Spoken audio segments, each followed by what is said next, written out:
Skip one, skip two, skip one, skip two, skip one, skip two. Easy, easy. 1, 2, 1, 2, 1, 2. All right, we're going to go ahead and turn them off. Get the shower balls. Good luck, guys.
And good evening, everyone. Welcome back to continuing coverage of the 2024 Ebonite Winter Classic here in Waterloo, Iowa at Cadillac XBC, the 25th major tournament for the Greater Iowa Bowling Association. You can find out more information about their tournaments at GIBA-bowling.com.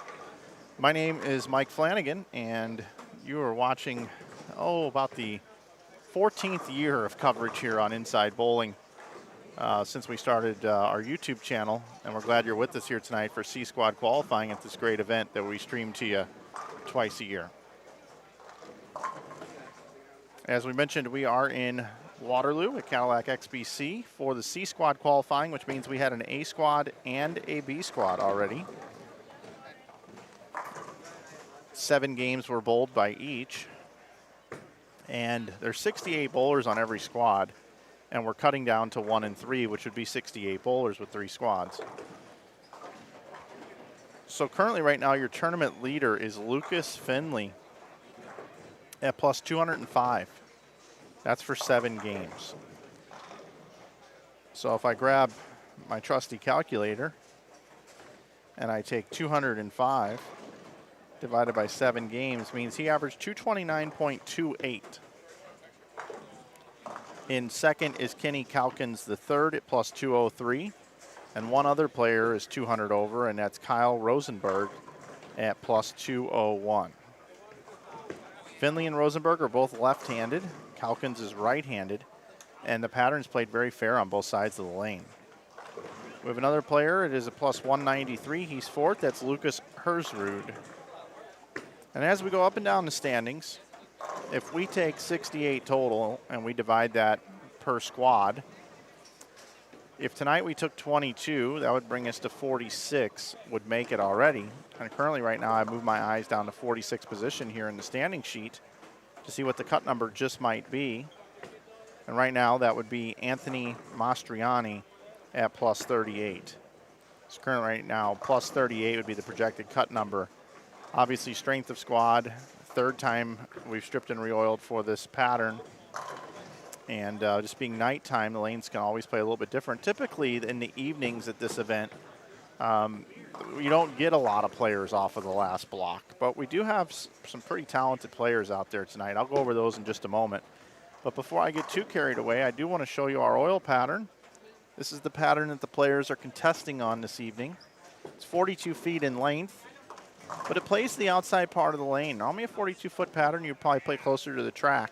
But because of the way the loads are applied to this particular pattern and where the pattern shapes in, it's best to play out. And it's best to play out for a lot of guys with urethane. You can also use reactive, so it's not just totally got to be urethane because the volume is so long. But playing towards the outside part of the lane is definitely the way you want to attack this one right here tonight. Has been attacked best throughout the day. So we get started on lanes 15 and 16, 17 and 18. And the players that we have in front of you on those lanes are Chris Gregg, Tim Schmidt, Benjamin Asher, and Brendan Sramick on a re-entry.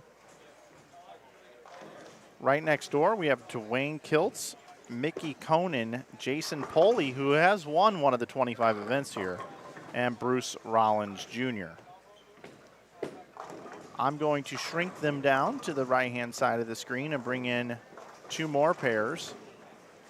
Over here, it looks like we have Colin Weber. And then I have just the name Little written down, just Little.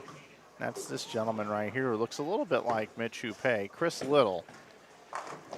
Gotta write that in. I gotta write that in. Chris Little. Perfect. Bowling with Isaac Goodman and Darren Bloomquist on a re-entry.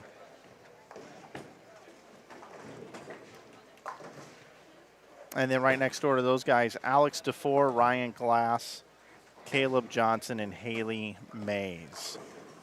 So there are the players we have for you here in game number 1 of qualifying. The skip procedure is skip 1, skip 2, skip 1, skip 2, skip 1, skip 2.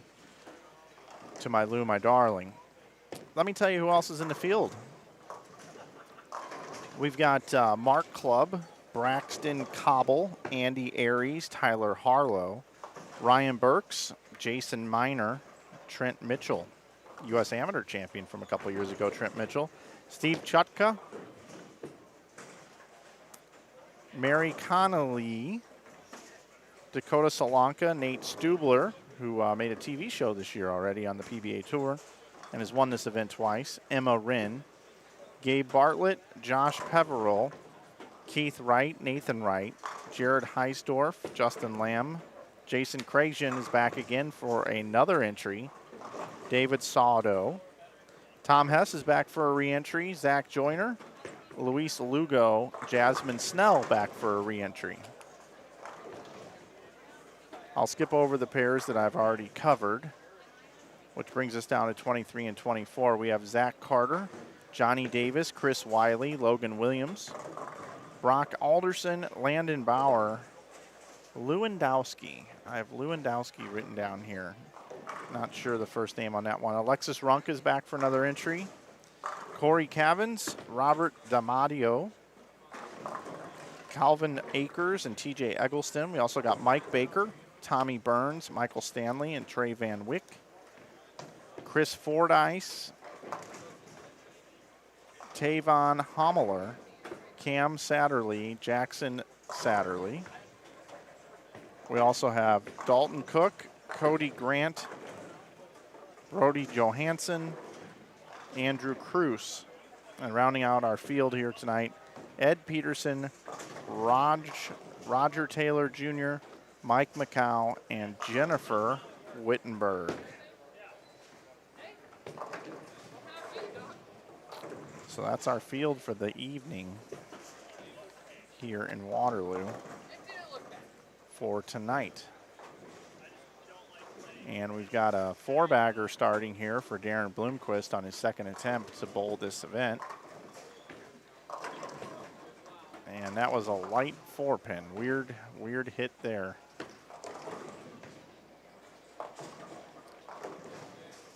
Eric Liddick is going to come join me in the booth during the second game, I believe, he told me. So that'll be fun, having Eric in the booth with me. Looking forward to that. Want to say hello to Max and Mike, and Mickey and Youngberry in the chat right now. Hopefully everything's sounding good. We're coming through nice and clear. I know that we are up against FS1 bowling right now. We have a match going on there. I don't want to spoil it for anyone, but that is taking place right now. The show has advanced to the 2-seed match where Marshall Kent is stepping onto the lanes for his first shot, it looks like.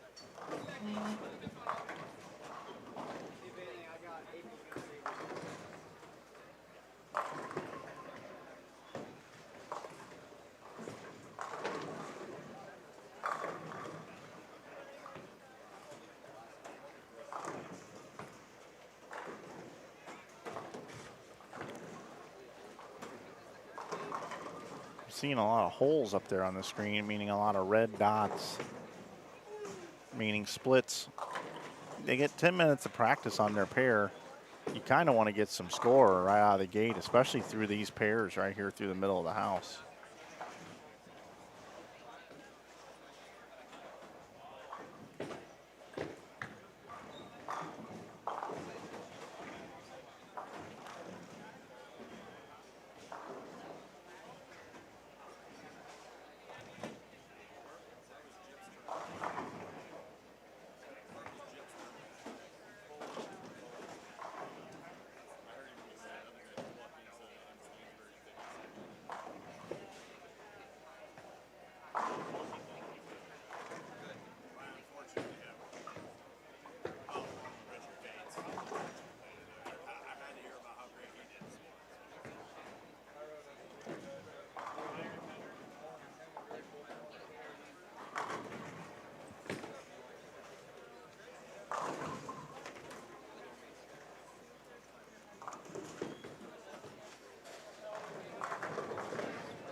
Remember, as I've said throughout the day, the lanes on the fresh are going to show more change of direction down lane than at any other given time. As more and more bowling balls travel down the lane, this pattern will stretch and bowling ball speed will become very important throughout this night block. Again, a little bit higher scoring, especially towards the top of the leaderboard. Currently right now we have 30 players that are 100 over or more for 7 games, which isn't all that high scoring compared to the local tournament. But considering how hard they are here sometimes, it's been pretty manageable to bowl today across the different squads. Again, right now our cut score is right around 38 for 7 games. 38 for 7 games. It's a little over a 205 average.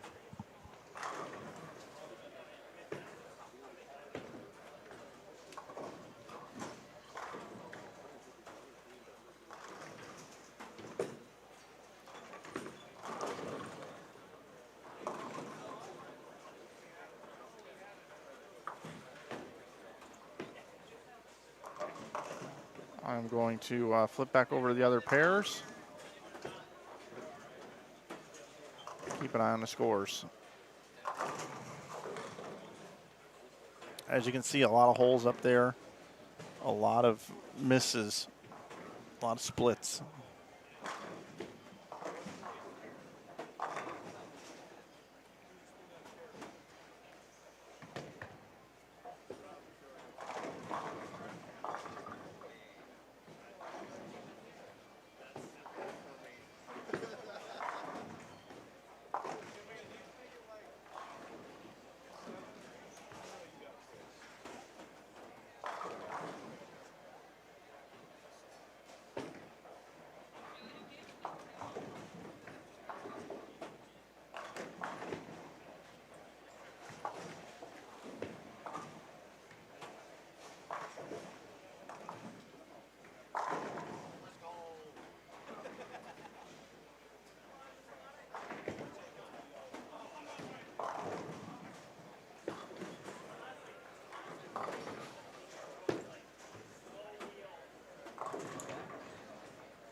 Who else out there is watching the PBA Tour currently tonight on this Saturday night, a little Saturday night bowling action? We've got it on here in the center. Of course we do.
That looks pretty good on lane 19.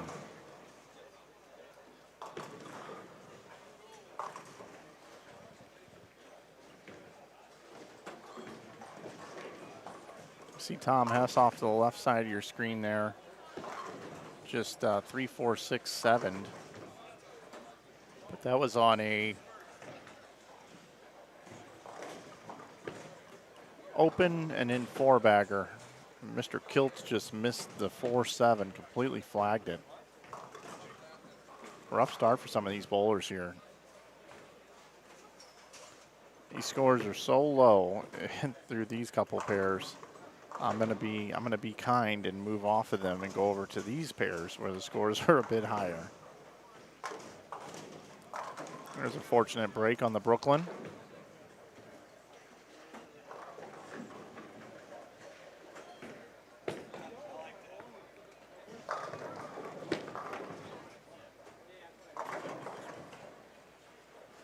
I appreciate those of you tuning in tonight to our broadcast simultaneously with the PBA Tour. Certainly nice of you to do. Theirs is the final. Ours is just qualifying right now. But the tune in is much, much appreciated. You must be a diehard bowling fan if you're tuned in here and watching the PBA Tour. You're right, Rep. Brooklyn for a strike. It wasn't a 5-10, right?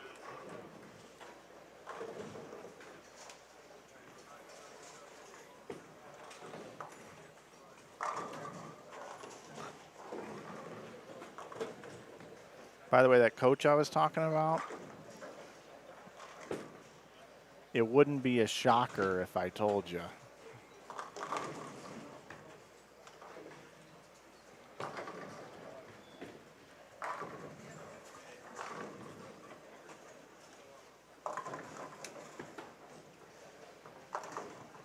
Nice conversion from Mr. Kiltz. Flags the 4-7, but makes that.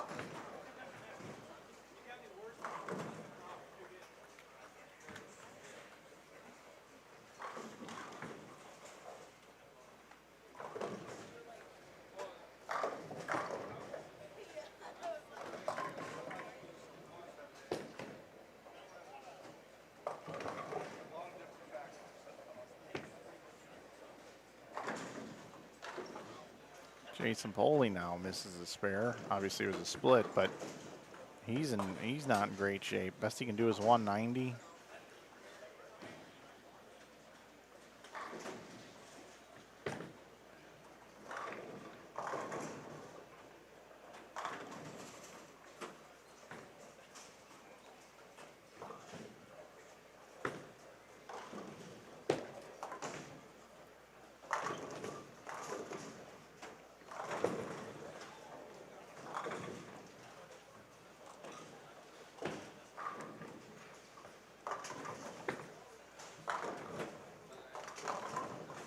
Another Brooklyn. Back-to-back Brooklyns.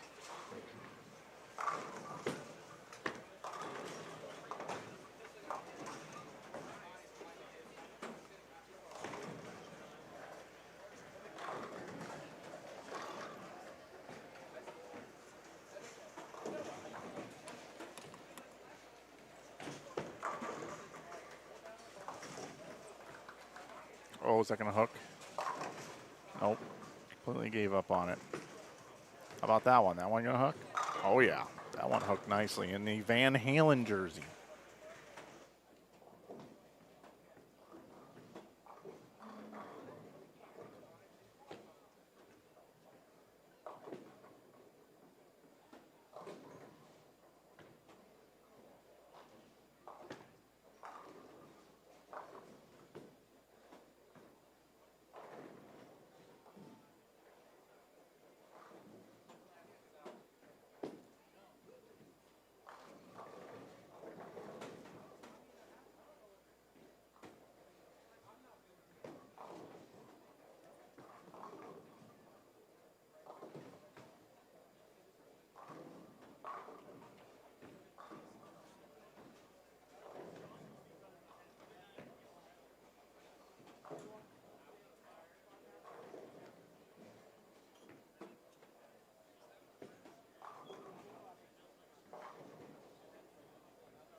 Colin Weber here with a strike would be right at 200.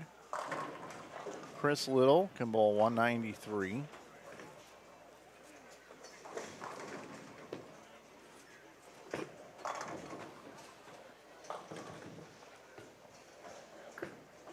Dwayne Kiltz can bowl 167 over there.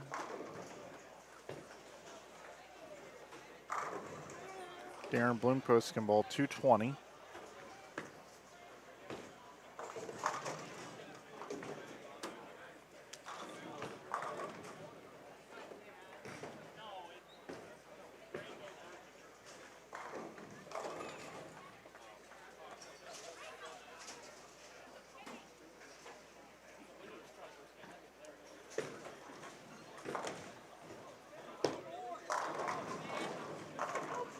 Bloomquist ball's reading great.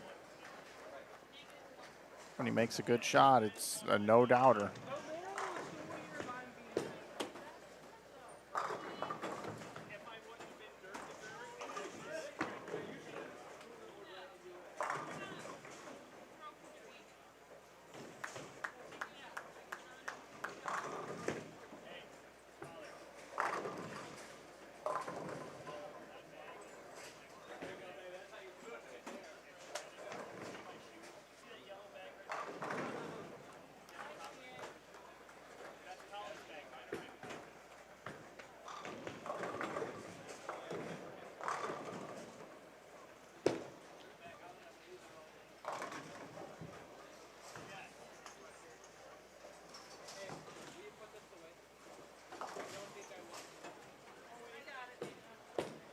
Push.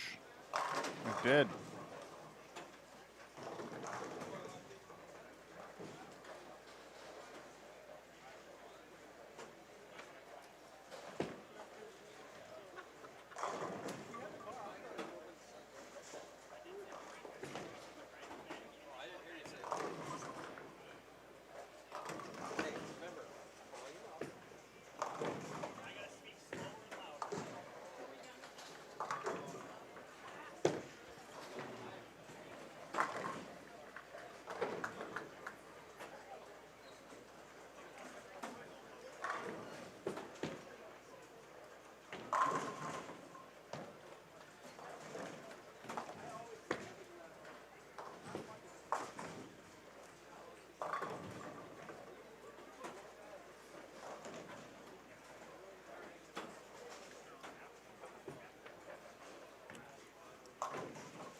So 191, 220, 199, 193 start, 193, 155, possible 221.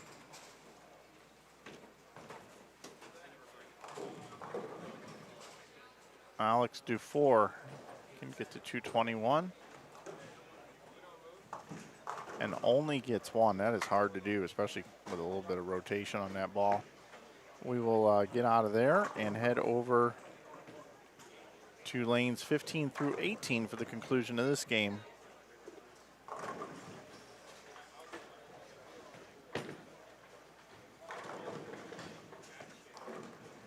We got 174, possible 235,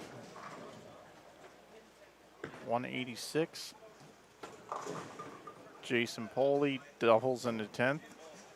Can bowl 168. Dwayne Kiltz 147. You also got a 140 up on the board as well. 220.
that's going to take care of game number 1, everybody. We will wait for our other players to move in. Switch the graphic over to game number 2. And during this game, I'm going to be joined at some point by Eric Littig. We're going to have Tom Hess coming up on the live stream, I believe. And Eric said he thought that Nate Stuber would be here for game 2, but maybe it's game 3, maybe after game 3. So Eric will either be here in game 2 or 3. But we have a quick break in the action as everybody shuffles the deck here.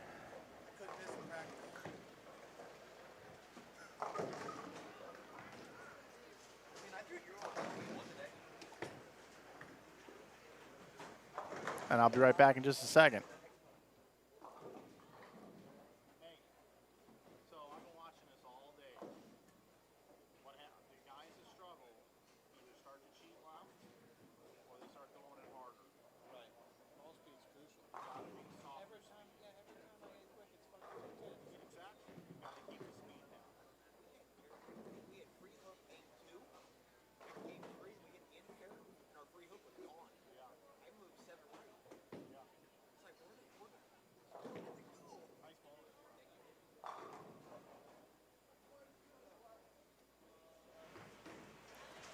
Jason Poley just came through and he was talking to me about how he couldn't miss in practice, and then he just bowled 140. He didn't understand how that could happen. We were talking about it, and I'm like, I just think you're a little firm. Ball speed's got to be down.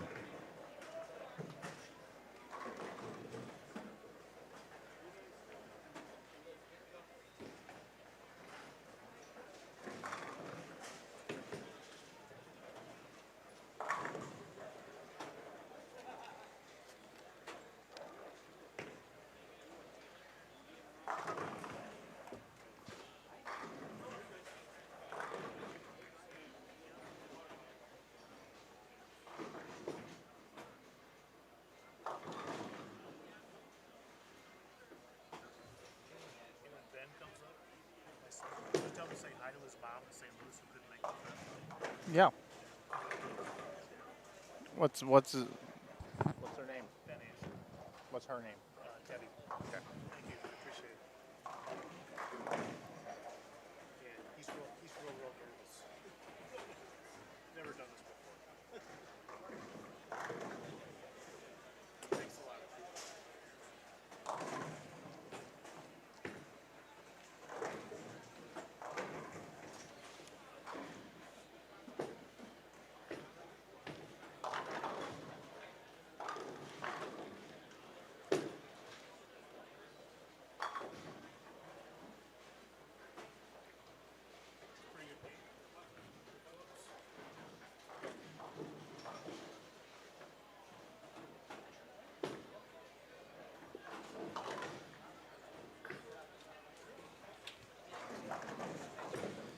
We got some new players moving in here. Let's see who we have. Left side of your screen, we have Chris Gregg, Tim Schmidt, Brendan Stramick, and Benjamin Asher. And I want to give a shout out to Benji's mom watching right now at home, Debbie, back in St. Louis.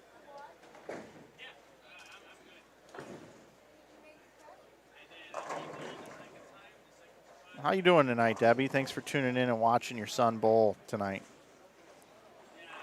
Right here on Inside Bowling, we do appreciate the support, and I wanted to give you a shout out. 17 and 18, Dwayne Kiltz, Mickey Conan, Jason Poley again, and Bruce Rollins Jr. Coming in on our left two pairs, we're going to have Tom Hess, Zach Joyner, Luis Lugo, Jasmine Snell. And then on the pair to the left of there, we've got Jared Heisdorf, Justin Lamb, Jason Cragen, and David Saudo.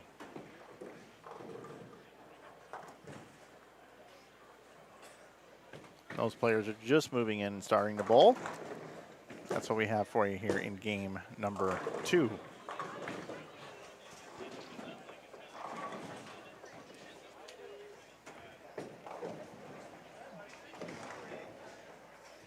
And hello to everybody out there watching in YouTube land. That was a good shot there.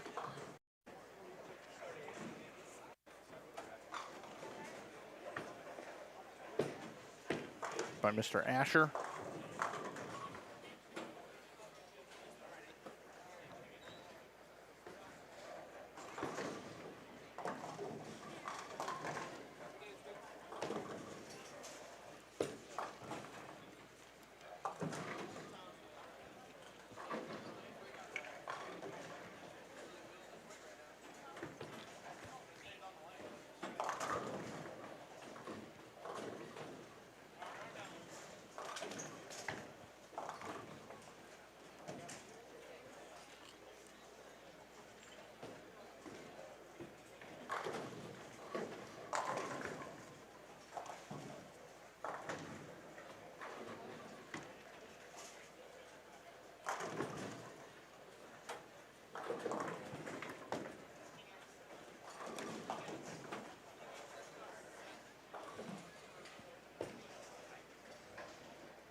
I just want to see if anybody's paying attention.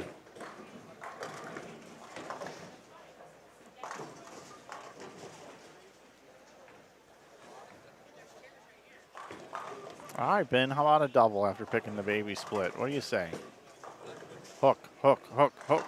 Oh, I was hoping it was going to hook.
Tom Hess getting things started bottom right of your screen.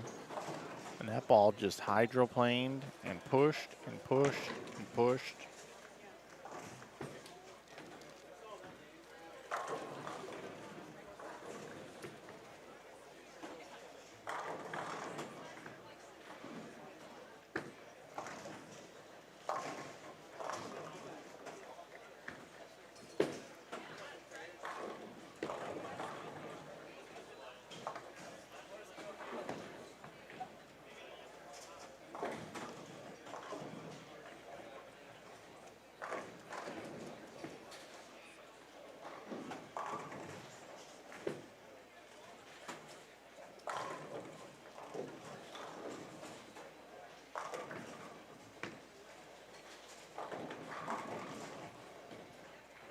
Jason Cragen down there making it happen.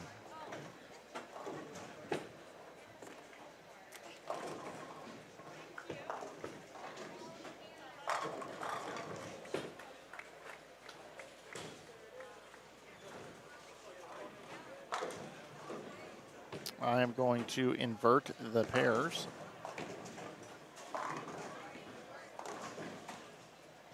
Got a Tournament of America's shirt on here by Mr. Lugo. We can watch what Hess is doing here.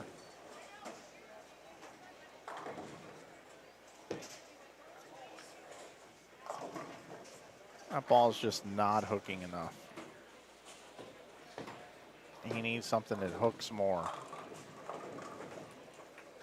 or that reads earlier. 2-4-10, because his last two shots were almost identical. So that tells me that Tom's throwing it good. He's repeating shots. This is all ball choice right here. This is all ball choice, maybe even zone choice.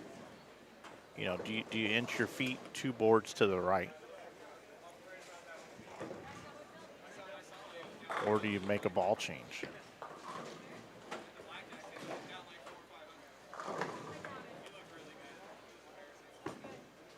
I'm actually going to ask him what he's going to do here.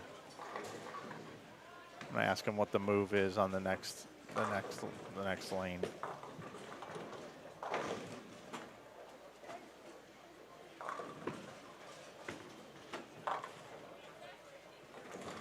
Be right back.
Hey, thanks a lot. She just called me. Yeah, said we just drove up today from St. Louis. I live in St. Louis too. Do you really? Yeah. Where? We live in Fenton. I live in St. Peters. By 44 in Bowles, you know, that new hospital. Cool. We just decided to drive up today. This is a great tournament. Yeah, we did one other one in Dubuque, I guess it was. Yeah, the 11th grade. Yeah, that's it. Yeah, that's a good one too. He really enjoys it, but he's real nervous. He's never done this stuff before. You know, Rick. That's what I told him. Don't worry about it. All right, everybody. I was down talking to Tom. He says that they're who he followed. They're just tight, and you know those guys did bowl bad on this pair as a group. So Tom's going to cheat like 2 right with his feet. I said I want to see a strike here or a 4-pin. Strike or a 4-pin's a good sign right now. So that's what we're going with.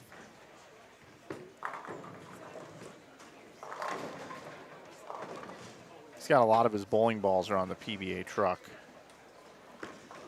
Watch this. Money.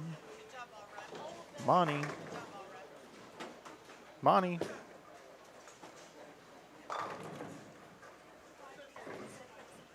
There we go.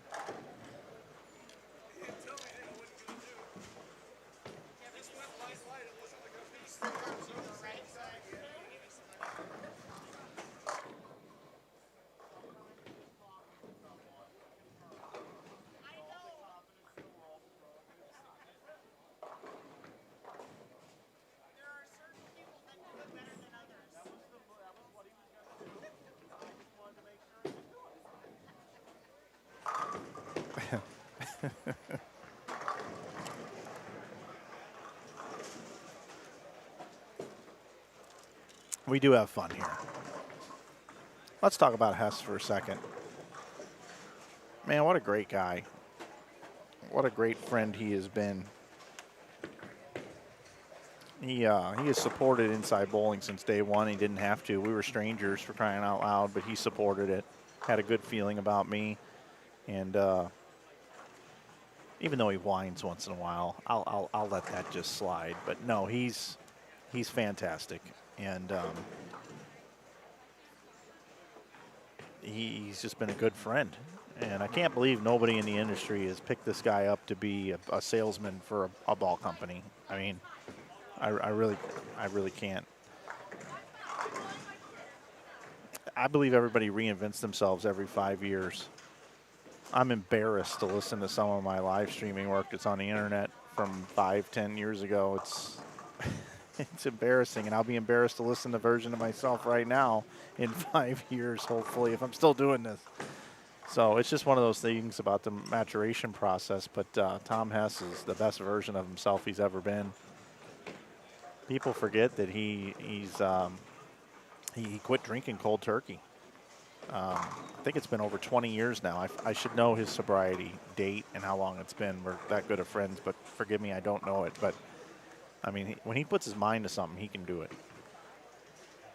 And on Bowl TV, he's a great teammate. He helps set up. He helps tear down. He does everything.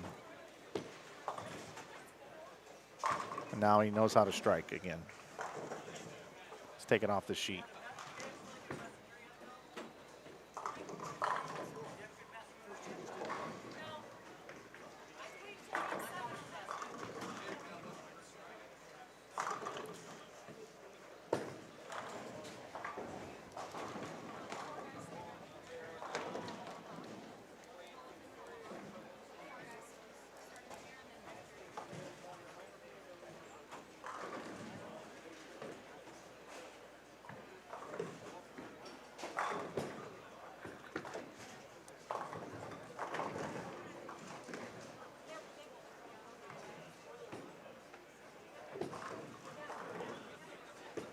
It's awesome if you're in the chat, you've been bowling and you're communicating and talking with the community about your bowling. That's great. That's what our community is here for.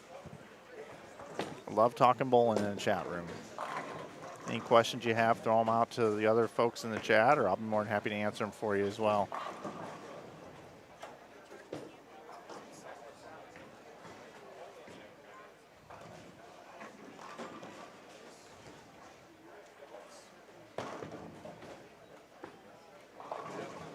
Thank you.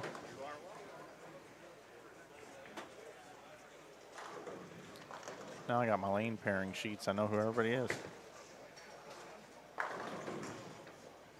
Uh-oh.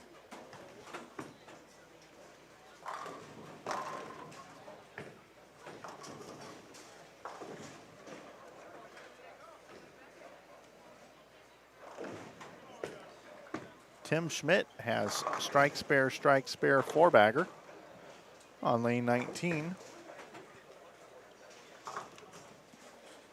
It's a pretty high score so far.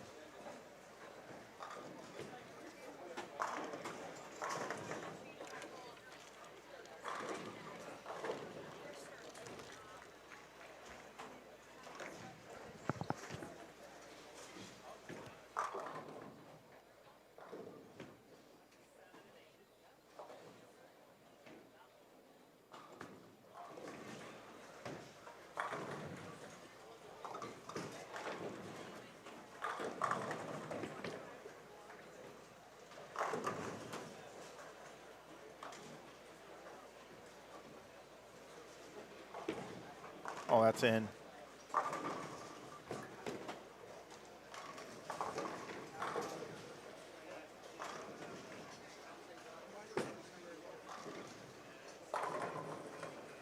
Did you miss left?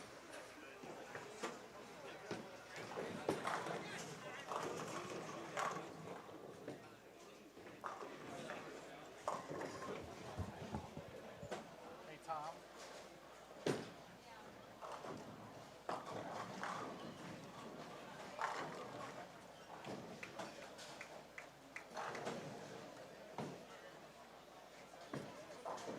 Nice shot.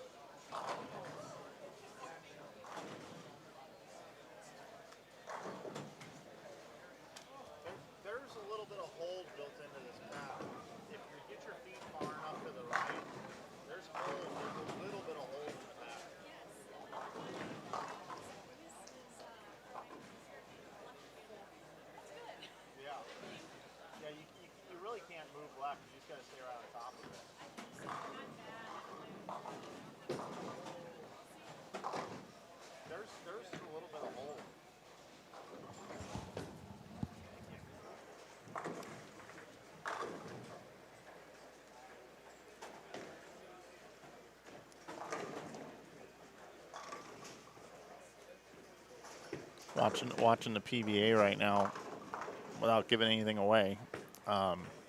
Most of you should be watching it anyway, but EJ Tackey keeps making show after show after show. And I don't think he's sharp yet. I think he's getting there. And that's scary for everybody else. He just keeps making them, though.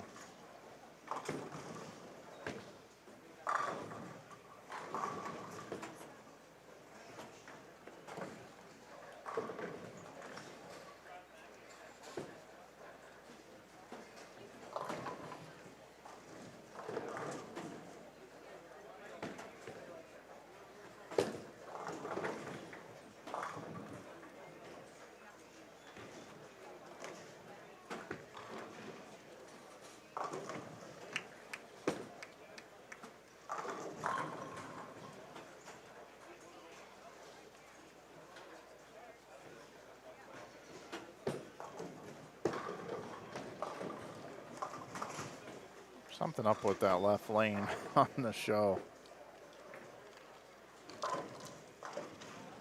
If you don't get it going, that thing is gone. Oh, come on, Jasmine. You can't be missing that. You gotta make that. I'm gonna switch over to the other pair here in a moment. The other pairs, I should say. Just strings of strikes. That one gonna hold? Oh, Jesus Christ. Just get your feet in the right spot. Just get your feet in the right spot, Hess. My goodness gracious. I'm taking no credit for this.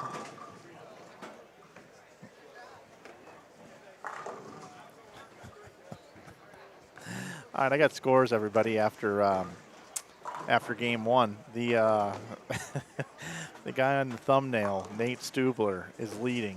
He's plus 67 after the first game. He's won this tournament twice. Hess has won it 3 times. So Stubler bowls 267. Emma Wren, how about that? Emma Wren, second at plus 43. Luis Lugo right here on our main pair. And before I get too ahead of myself, I do want to switch over to here.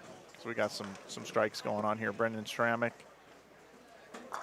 is one, and then we've also got Tim Schmidt, bowler B. He's got a big game going here. Stramick looking good. So fourth is Jennifer Wittenberg. Wow, she bowled 231. That's Joe's daughter, by the way, who helps run the tournament. Steve Chukka in fifth at plus 28. You've got Landon Bauer in sixth at plus 26. Darren Bloomquist, Trey Van Wyck, and Bruce Rollins Jr. all bowled 220, which is good enough right now on this squad for seventh. 2 people bowled 215. That's Stramick and Johnny Davis. That's 10th and 11th. Tommy Burns is 12th at 13 over with Ryan Burks. Hess and Logan Williams are both 12 over, and that's good for 14th. Right now, only 20 players plus on this squad, so that tells me this squad is a little bit weaker, which means that cut number is going to come down. That cut number is going to come down. So right now, 44th is 46 is the cut number. I think 35 is probably safe. Jason Cragen, he's bowling again right now. I think he'll beat that score. So I will go with 35 or so. I think 35 will be safe. If you want to see the scores, you can check them out on the link I have posted at the top of the chat room, if you would like.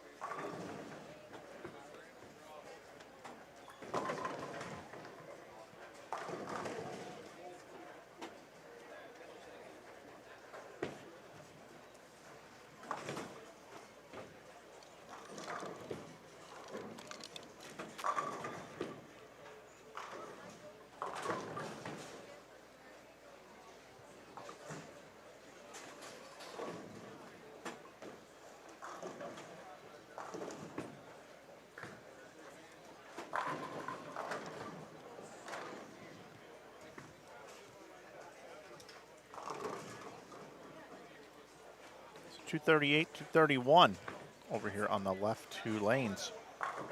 Pretty good start there to add to their combined scores already. Gotta love bowling 230 game too. Lugo with the light hit. A break. Luis Lugo, 238, game one.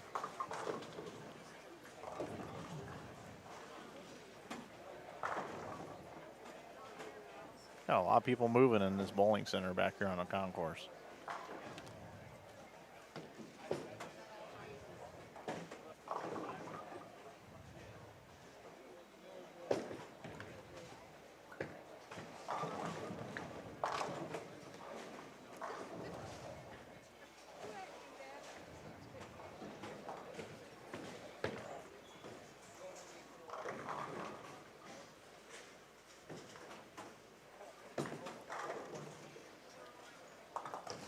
All right, Jasmine's up here on the right lane. Trips the 2-pin. Little firm.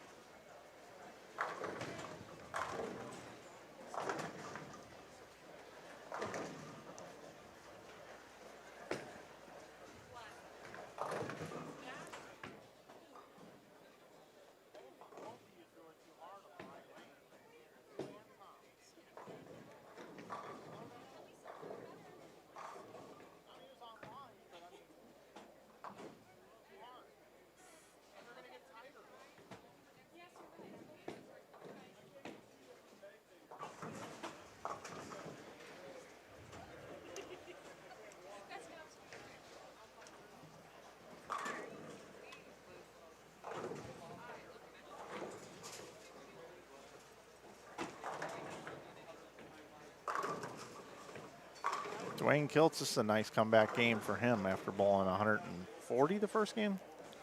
I think it was.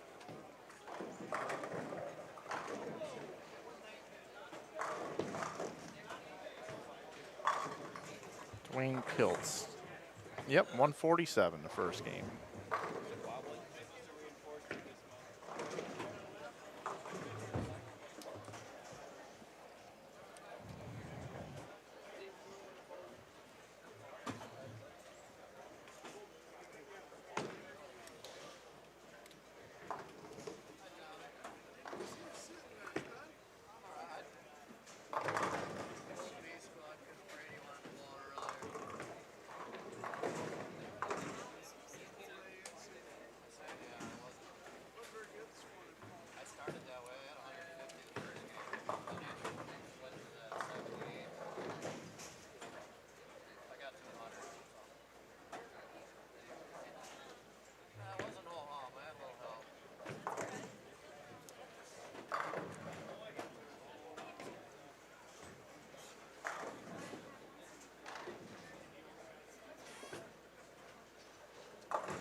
It's going to be like in the 30s, low 30s.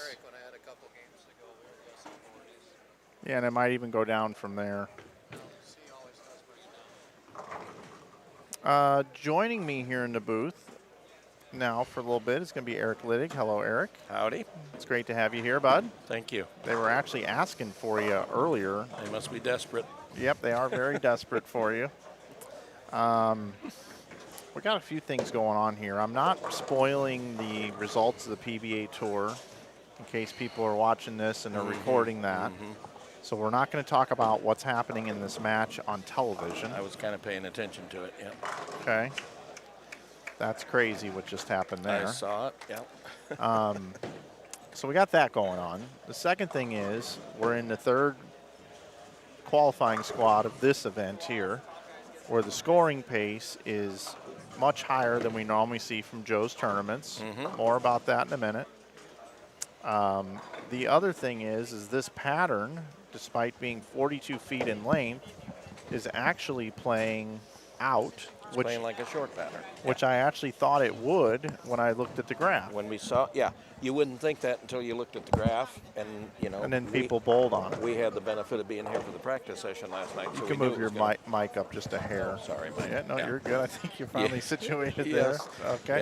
Yeah, we bowled on this in the practice session last night and thought it would play out until maybe the last game or two when you could take 2 big steps left and then it would open up. But yeah, for a long time you got to be patient and stay right. Yeah. So we got that going on, and then we've got, in my opinion, I feel like the field strength of field is a little down.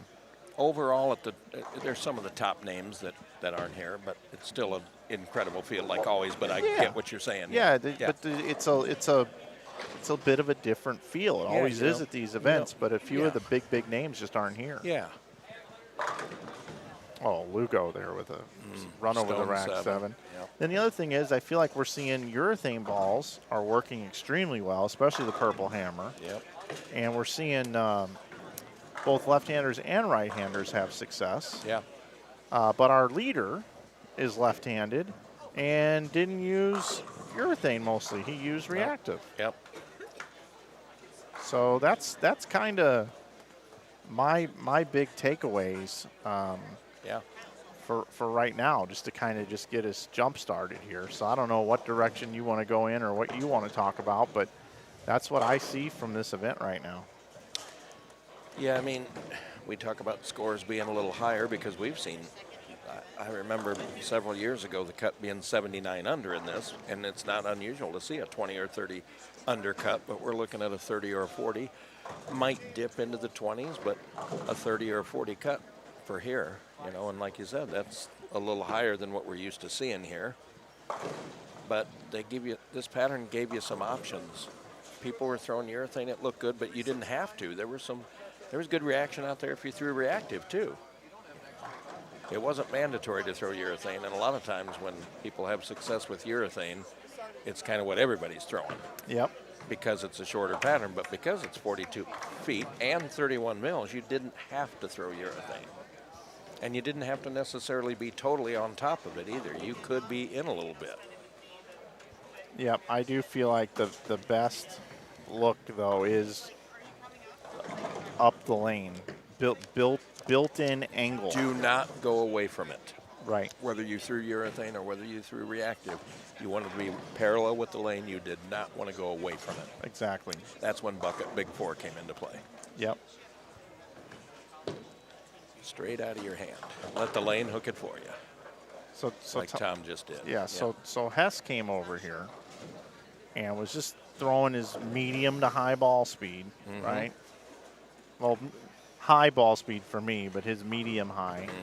And his feet were too far left, and he went 2-4-10, 2-4-10, on one on each lane. And I walked over to him and I said, "Hey, what are you gonna do here?" And he goes, "Well, I'm gonna move my feet to right." I said, "Okay." I said, "You don't have to throw it so hard." Nope. Then he goes 4-bagger. Sue says, "Thanks for being his ball rep." I'm like, he was going to do it anyway, but sometimes you need that conversation where you talk to Where somebody. somebody reinforces what you're already thinking. Exactly. Yeah. To keep that confident that shot. ball speed is perfect. Yeah. It's if I wish I had $1 for every 210, 2810, 24810, you know, that I saw, because it's easy on this, because once again, it's still 31 mils. There's a lot of oil out there, and it's still 42 feet. So it looks like it's hooking a lot, but it's easy to throw it right through the pattern. It is. It is. I did not see what Tom had the first game. I did not see. 212 or Okay. something. Yes, 212.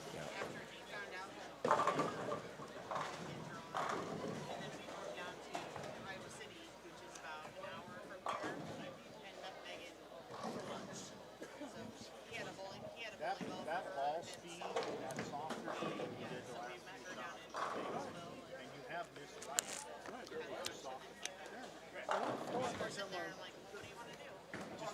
Just don't. I would not move your feet left.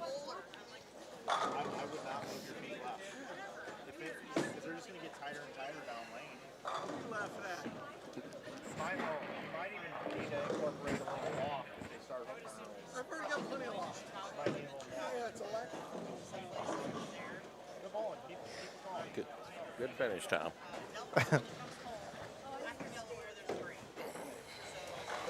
All right. Just had my little pep talk with Tom Hess. There's really nothing going on the lanes yet. Oh yeah, there is. We have some action here.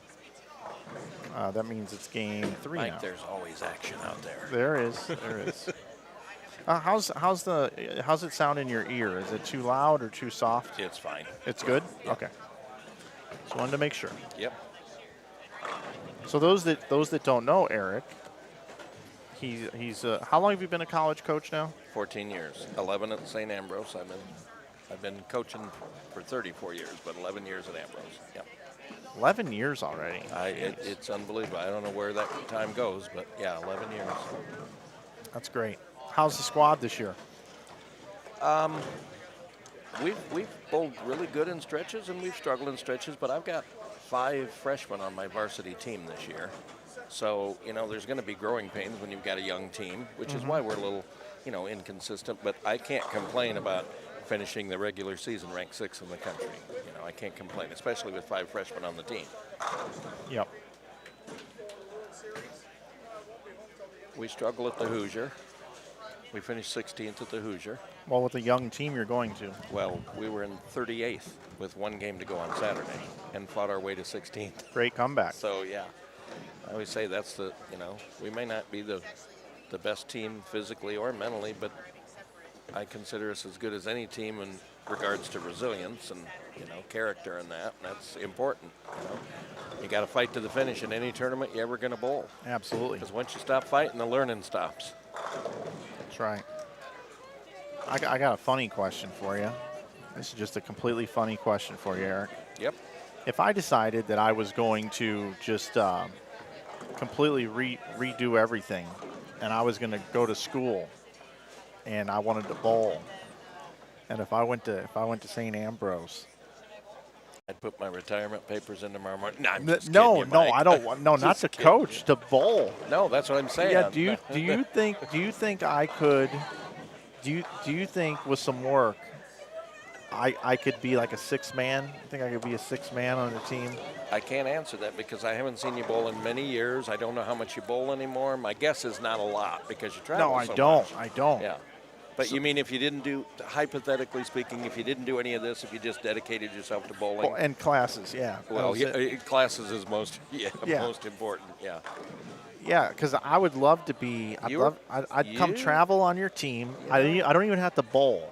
I just want to be there to help be that veteran voice in the huddle. Yep. Well, Let me throw my fill ball on TV after our anchor bowlers already solidified things. I'll throw the last ball and run it out and jump into the and stands. say yes. Yep. We won. Yep. Can you make that happen for me, Well, Eric? you threw it pretty good in your day, Mike. You threw Long it pretty time darn ago. good. Well, those years go by, don't they? They You do. know? They do. I was watching Jason Jones bowl earlier today. You remember Jason? He threw it good. Oh, he still does. But, Yeah, but but he doesn't bowl that much, as much as he did. he and was so. he was a shot maker. I don't want to compare him to Yeah. Chris Barnes, but he's always been robotic. Yeah. Oh, his connecting footwork dots. and arm swing. That's what I'm saying. That's still very, very good. Yeah. Yeah. He kind of gets around it a little bit now, Look at the but look that Nate just gave me. That wasn't very nice. Nate Stubler just gave you a bad look. He did. No, he just grinned and laughed. Probably because never mind. But anyway. He was leading after game 1. He bowled 267. Yes, yep. And he just struck there to start game 3. I did not see what he had game 2. One of my freshmen was leading after A squad, Lucas Finley from Colorado at plus 205. So look at Nate still laughing back here. Yeah, it's not very nice, is it? Oh. I think he's pretty lined up. Yeah, this is going to play well for him Yep. this week. This Dakota weekend. Solanka just threw a strike.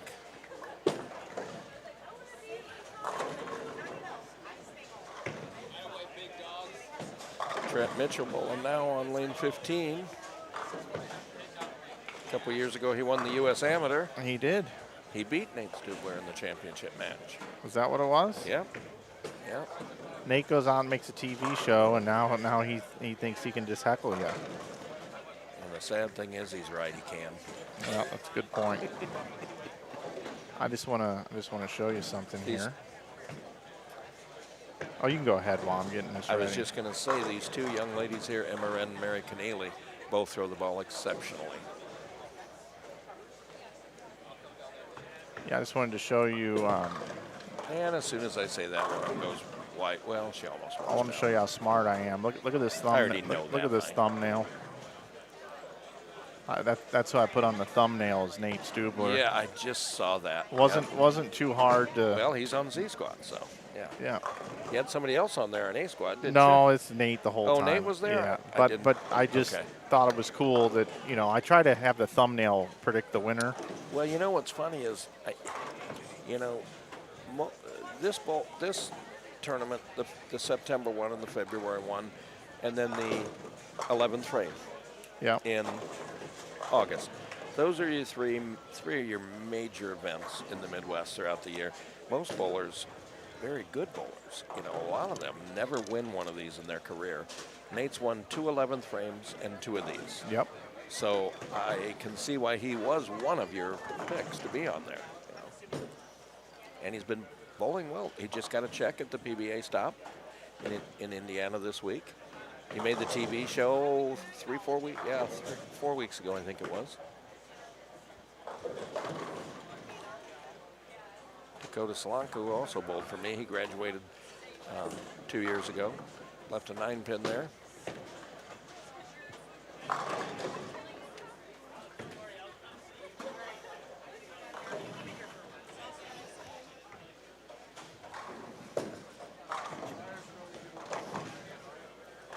Yeah, it's always fun as the day winds down. These last 3-4 games, keeping an eye on what that number is going to be, and that's part of the fun of tournament bowling. And it's not fun if you're on the bubble all day, but Right.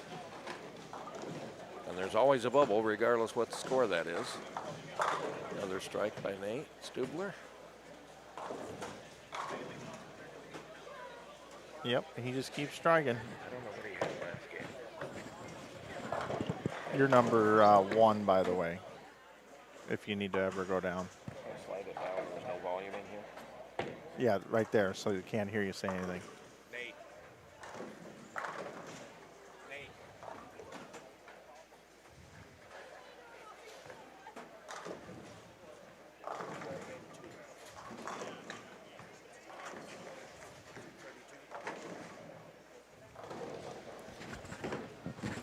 So Nate had 232 game 2, so that puts him plus 99 after 2. Yep.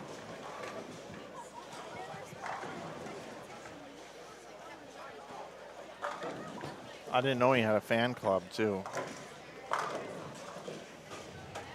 Yep. His girlfriend there and one of our other young ladies that bowls for us. Nate's got a girlfriend? Yeah. Sammy Upham right here. She's a junior at St. Ambrose. Okay. Where's Nate living now? He's back in LaSalle, Peru when he's not touring. Yeah. Where's that at? It's about an hour and 15 minutes east of the Quad Cities. Okay. Yeah. Halfway between Chicago and the Quad Cities. Okay. Yeah, it's where his mom and dad owned a bowling center for 35 years. And they sold it, I believe it was a week before COVID hit. They closed the deal. Really? Yep. They're retired, living in Myrtle Beach now. Oh my goodness. Yep. What timing? Right.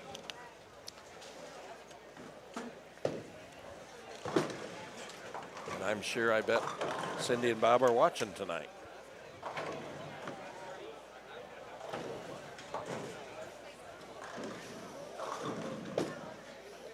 It was wild watching him make the show.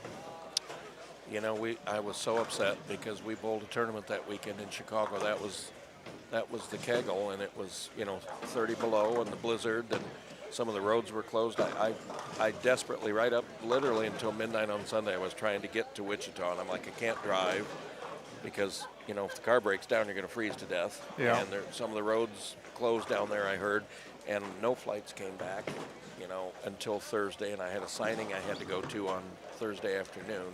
So I couldn't get down there, and it was just eating me up. So I talked to him the night before the show, and I talked to him the night, you know, right after the show and all that. And he was really happy with his performance, as he should have been when he finished fourth in a major. Yeah, I think he made 30,000. Yep, 30,000. That kind of loosens the arm swing for the rest of the season. We just tapped out the week 7. Things like that happen when you're throwing it good and you're in the right place. You carry things like that. That's true. If you're not lined up, if you're not throwing it well, you got to be really perfect to strike. Yeah, so on lanes 15 and 16 here, as you mentioned, we have Trent Mitchell, letter C. Steve Chuchka is letter D. Jason Miner is letter A, and Ryan Burks is letter B. And then bowling with Nate, who is letter D. Yep. It's Emma Wren, who's letter C, who you were talking about. Mary Connolly, or Keneally, is it Keneally? Keneally, who's letter A, and Dakota Solanka is letter B. All former collegiate players except for, I don't know the one gentleman, Chuchka. I don't know him.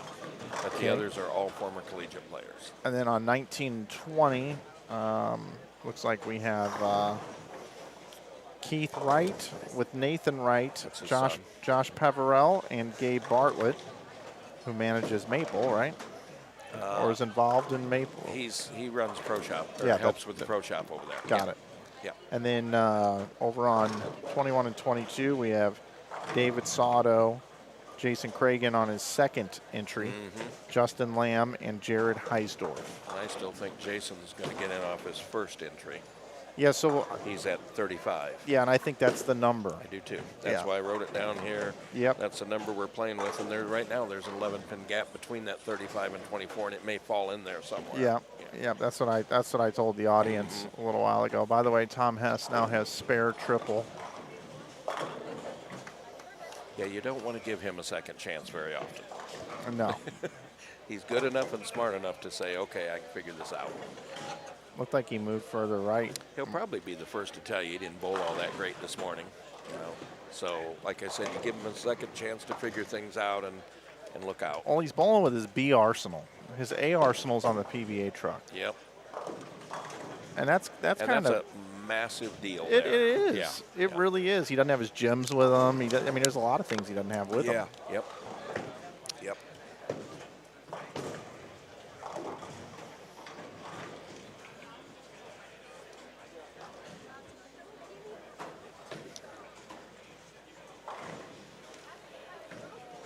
So we are in game 3 of 7. We'll have a game 2 update here shortly. Yeah. It's taking about a half an hour a game. So we got a little over 4 hours left here. 2 hours, excuse me. 2 hours left. Yeah, not 4 yeah, hours. you're making the night long enough for you, Mike. We'll probably be done somewhere between 11 and 11:15-ish, Yeah. I'm thinking. Yeah. And back tomorrow at 9. Yeah. Yeah, so we'll get a decent night's sleep tonight. It's not too bad of an early start. No, it's not.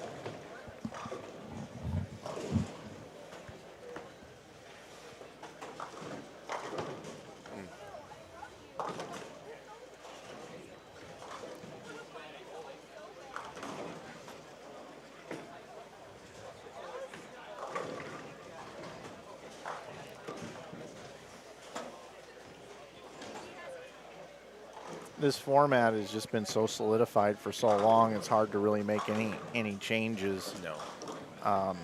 When you sell out every September and every February, you can't change a thing. I know, but every time I come here, I think to myself, you know, sometimes these lanes play really, really hard, and we're not getting out of here till like 12:30. Yeah, the scoring pace definitely has something to do with what the time hop- you finish. right. I mean, And I just feel like, you know, like this pace here, if it's like this every time, I'm golden. But when they are those absolute grind fest, and it is an hour and a half later, Yeah. I really wish we had 6 games. And you can't start any later or any earlier than No, 8:30 on Saturday. You can't. Yeah. So I kind of always kind of wish Joe took it to 6 games. Well, this used to be 8 games when he first I started know, these. I know. Yeah. I know. I wish it was 6, and then I'm good with the tomorrow is the other half. It would be 6 and 6. And then I don't think you'd find too many people that would put an argument no, with that. they wouldn't. No. And then from there, that step ladder, although it's cool and it gets more people in, I just feel like those 4 people that are in the top 4, it's almost like they're all the top seed on a regular PBA show. Yep. Because they just sit and sit and That's sit. a long, long wait. And you know what I mean? You're at a bit of a disadvantage. It's almost like you're coming in for a whole new block. Right. Which is why we've seen so many bowlers come from that 6, 7, 8, or 7, 8, 9, 10, just kind of roll up and finish first, second, or third. But again, I would never change this format because this is what it's just known to be. Yeah. You know what I mean? There's no changing If it ain't to broke, it. don't fix it. Yeah. Right. But, you know, if there was some way you could incorporate 10 or 12 guys and move it along just a little faster, or figure out a way to incorporate those other dudes, or I don't know what it is, but I think the way you would do that, because right now, you know, you basically have the 4 matches for the step ladder, but then you have 3 more matches, so you've got 7 matches. So I think the only way you could do it is have some sort of a bracket rather than a traditional step ladder. or do you have a with group so A many and a people- group B, with so many people and they're getting bowling buys. simultaneously? You could do that too. You know what I mean? Where they're Yeah. bowling simultaneously, and I mean, we're sitting here talking about different formats, and like you say, there's no need to change anything. No, We're I just- wouldn't change We're this. just changing. I'm we're just just- discussing hypothetically. yeah, I'm just throwing weird stuff out Yes. there just because it's fun talking about it Yep. with you. But there's a lot of different types of things. You know, I was up here 14 hours on Monday, 14 hours on Tuesday, and 5 hours on Wednesday for the Iowa High School Championship tournament on Monday, Tuesday, Wednesday. Is that a here. recruiting thing for you then? Well, I had quite a few commits that bowled that I was mainly here to support them. Bowlers that have already committed to come to St. Ambrose in the fall. But also, you're always looking for good young talent, and I'll tell you, this year and next year's graduating classes in Iowa are really strong. A lot of talent. So, but yeah, just, you know, you see, it's fun to be where the good bowlers are, and I almost wish I had stayed for the whole week, but I had to be back on Monday night for our watch party to see where we're going for sectionals on Right.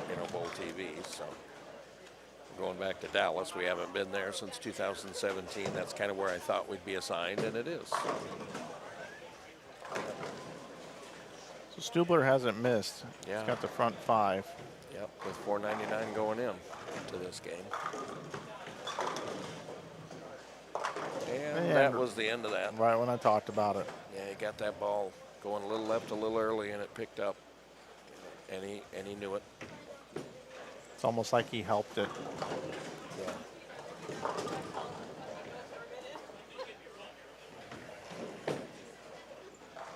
It should be any time that Game 2 standings will be coming out. Yep. What was the number on Game 1, Mike? What was the theoretical number, 21st, if you're taking 21 off each squad? Minus.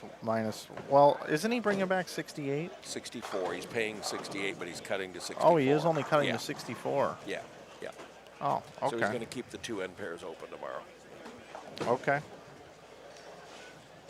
Yeah, 21st was -1. Okay.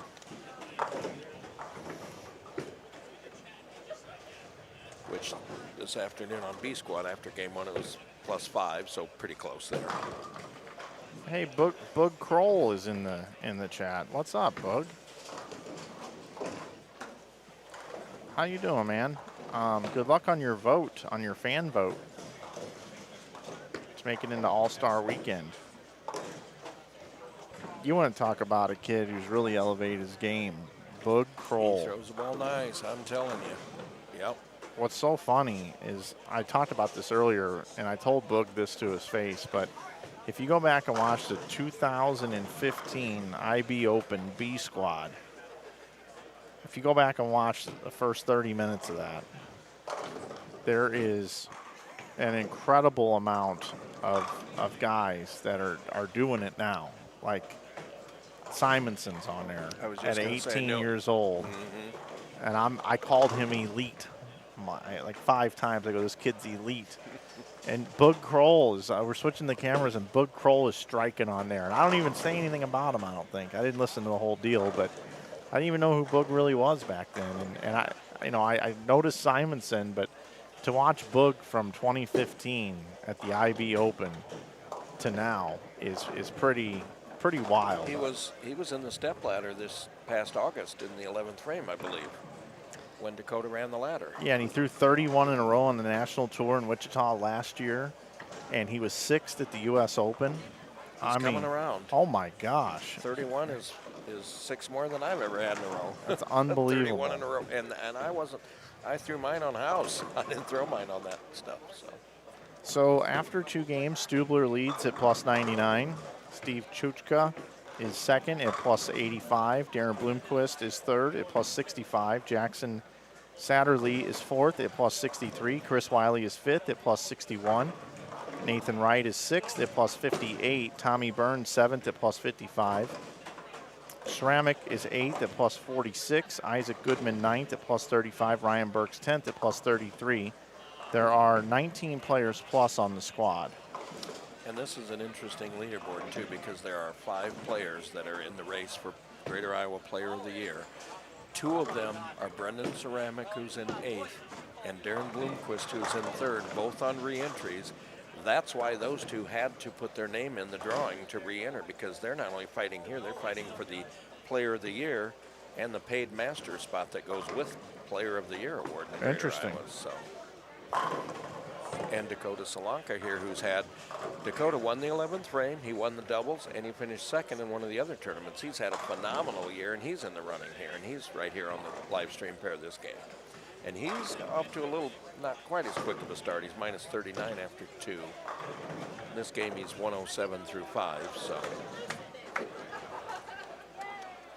So yeah, there's all kinds of things going on. Hello, John Mitchell in chat.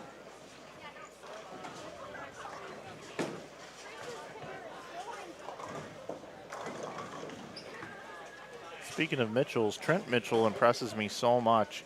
He is such a good spare shooter. Like, you look at his game right here. He's just fishing around, strike, 9 spare, 7 spare, 9 spare, 9 spare, double. But all those spares are just so important. When I bowled competitively, I didn't outstrike a lot of people, so I knew I had to make my spares, and I'm sure Trent would tell you the same thing. He's not gonna. Not that he's not capable of stringing massive strikes and striking at will, but that's not the strength of his game, so he knows he has to be a good spare shooter to compete at this level. And not everybody can say that. Right. I mean, we all have days where our spare game isn't on what it should be, but more often than not, he's an elite spare shooter, very good spare shooter. So Tom Hess goes 9 spare, triple, 3, 6, 10, triple. It's even on a pattern like this where scores are a little higher than what we've seen in the past, they still don't give you 230 for just showing up. No. You still got to make good shots, and it's hard to get through a whole game without having 1 or 2 errant shots, even when you're bowling pretty good. So you got to make what you leave to glue those turkeys together. Hey, give me 2 seconds. I'm going to talk to Jason for a second. So it's your show. Oh boy. Well, the other entertainment level just went down. So. Dakota just made the bucket. Once again, to keep gluing that, I mean, he's 123 through 6, and he just had to make the bucket to stay plus. So.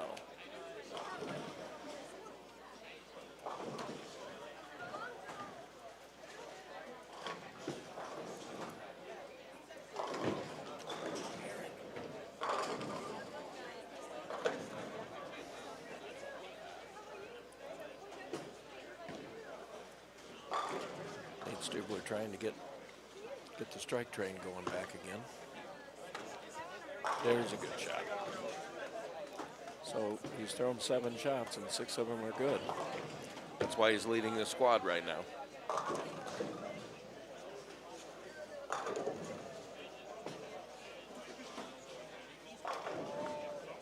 Emma Wren is plus 17 after 2 games, and she has just a strike there in the 8th. She's at 134 through 7. Nathan Wright, a left-hander from right here in Waterloo, over here on one of our pairs, 119 in the 6th with a strike, and he's in 6th at plus 58. Cameron Satterley down on the end pair I was watching last game. He shot 270 something. He's in 4th at plus 63 after that 180 opener. No such thing as a bad 270 game.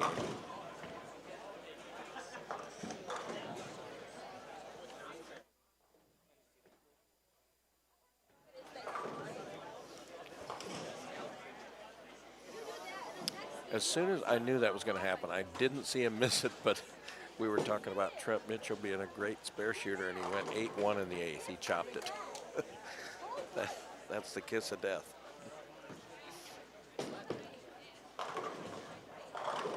And when he goes Brooklyn and trips out the 6-pin.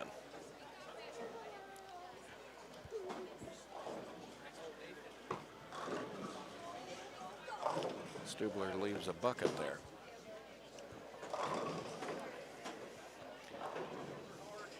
I'm Mike, back. you were gone, and that, once again, the kiss of death struck. We were talking about Trent Mitchell being an elite spare shooter. He Oh, went 8-1 in the 8th. Yep, chopped it. Oh, no. Never fails. Whoops. It's my bad.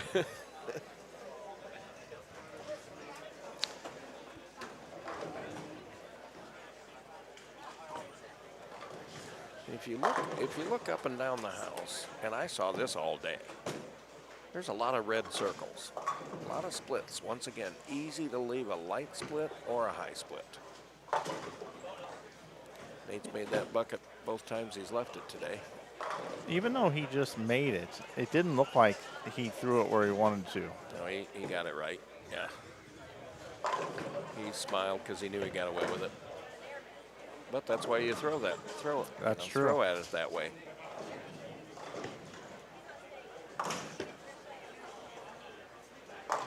Dakota ripping the rack there for a strike in the 8th.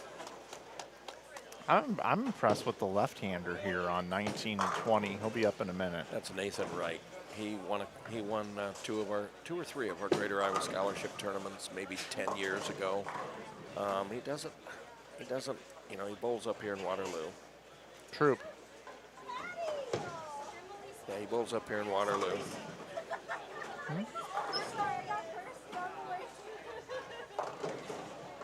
Yeah, he's bowling good today. He's in 6th on the squad, plus 58.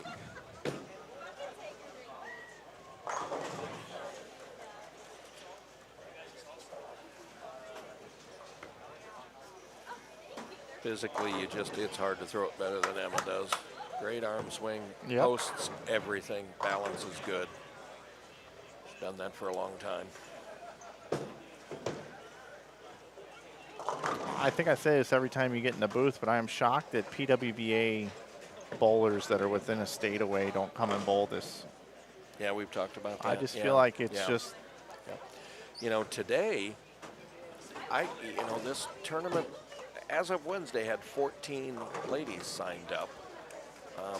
Not a lot of the women have bowled all that great today, and it's probably a rev rate thing on this pattern. It's a little higher volume than we're used to seeing, and a little more length than we're used to seeing in this.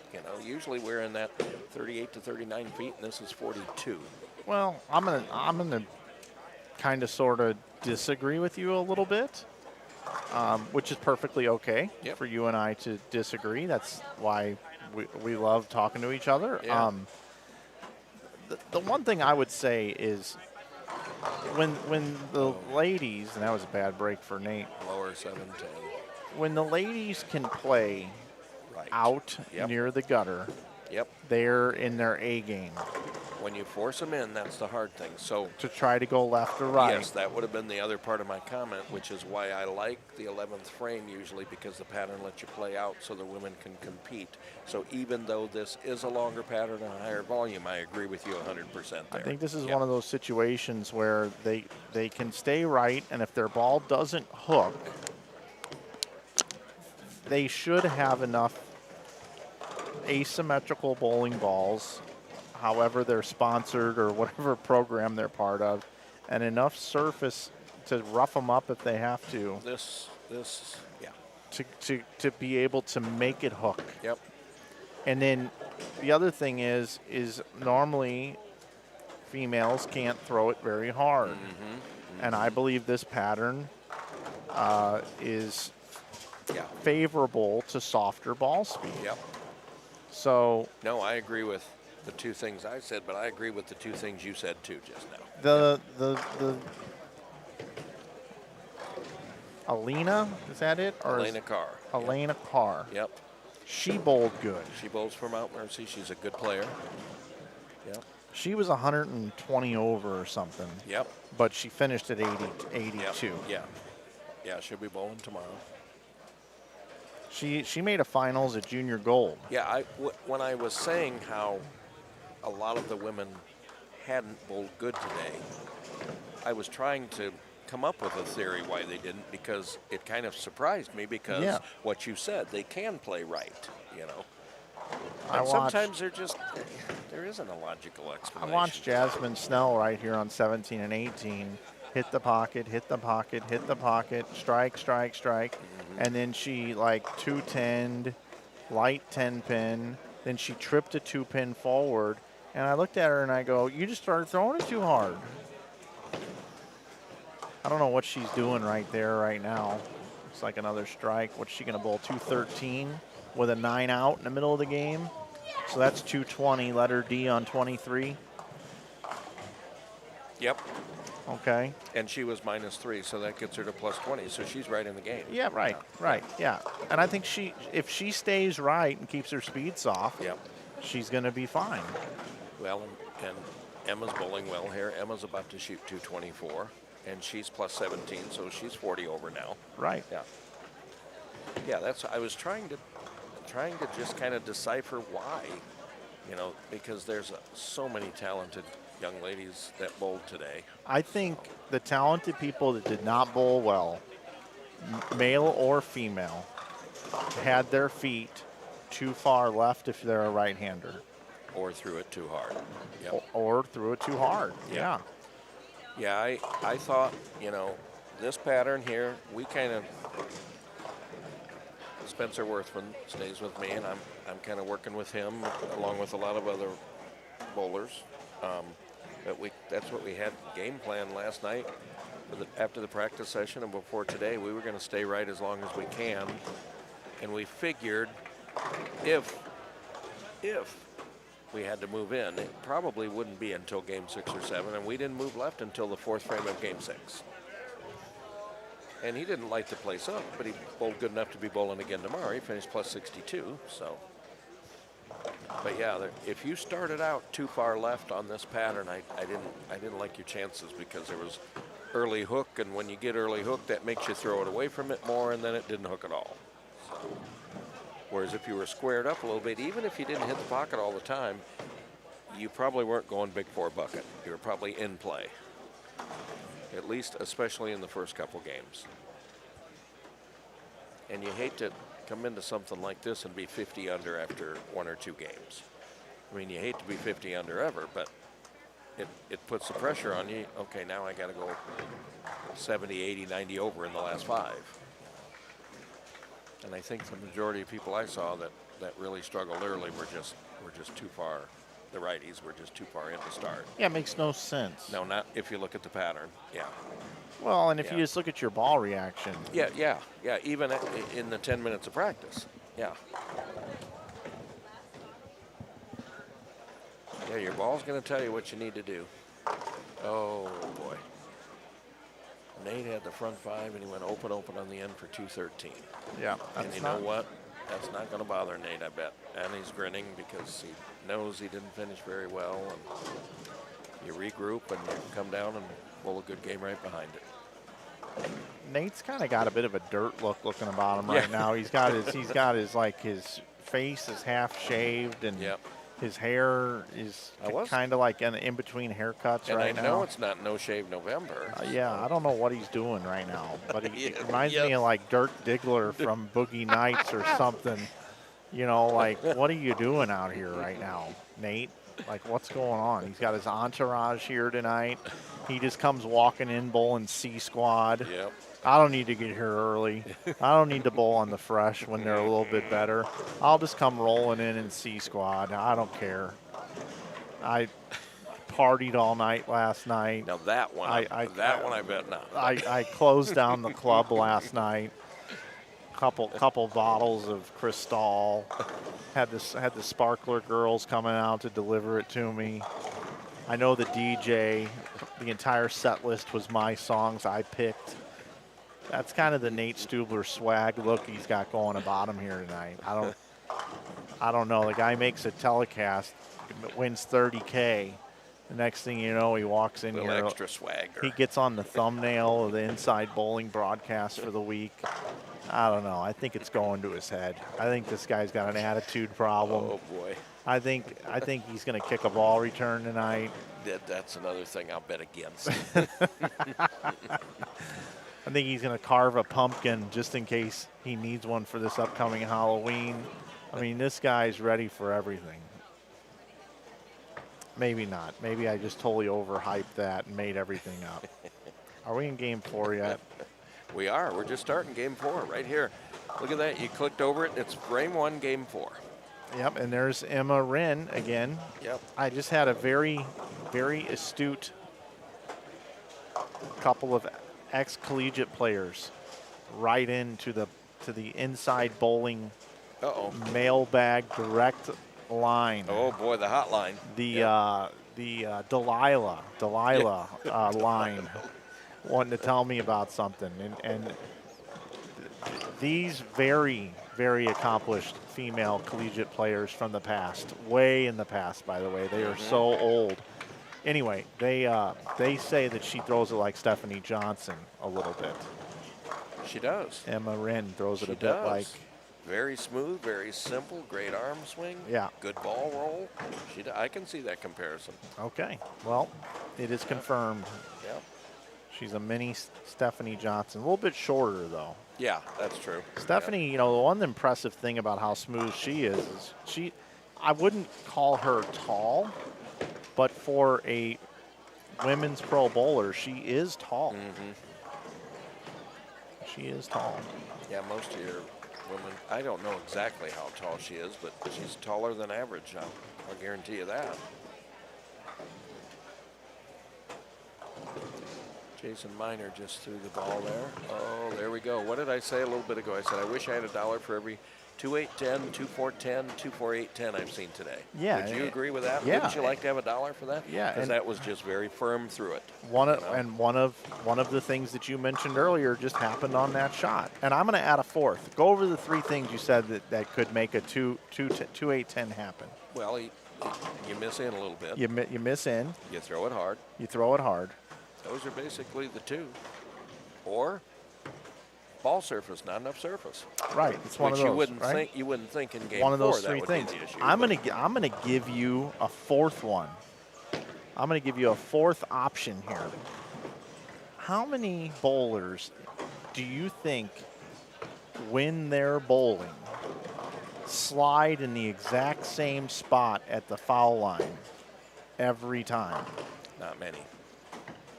Well, I know what you're on to. He probably drifted a little left. And that's one of the reasons why when the shot's inside of target, you either got fast feet and it's left at the laydown because you're behind trying to catch up, or you drift. When you're going left to right, you can get away with your sliding foot to be a board or 2 off. But when you're playing the gutter or playing right of 5, you cannot. Because everybody that's a good gutter player, a good player that plays right, walks right to left. Correct. Yep. You have to do that. Yeah. Yep. And the guys that I've seen some gutter balls here today, Oh yeah, yeah. right? Yep. And you know what causes one of the causes, a very big cause, is if you walk too straight or too right playing the gutter. Yep. You And throw it right it's- in. It's in immediately. Yeah. Yep. That's exactly right. Yeah. I love talking smart adjustments with somebody that speaks the same language as I do.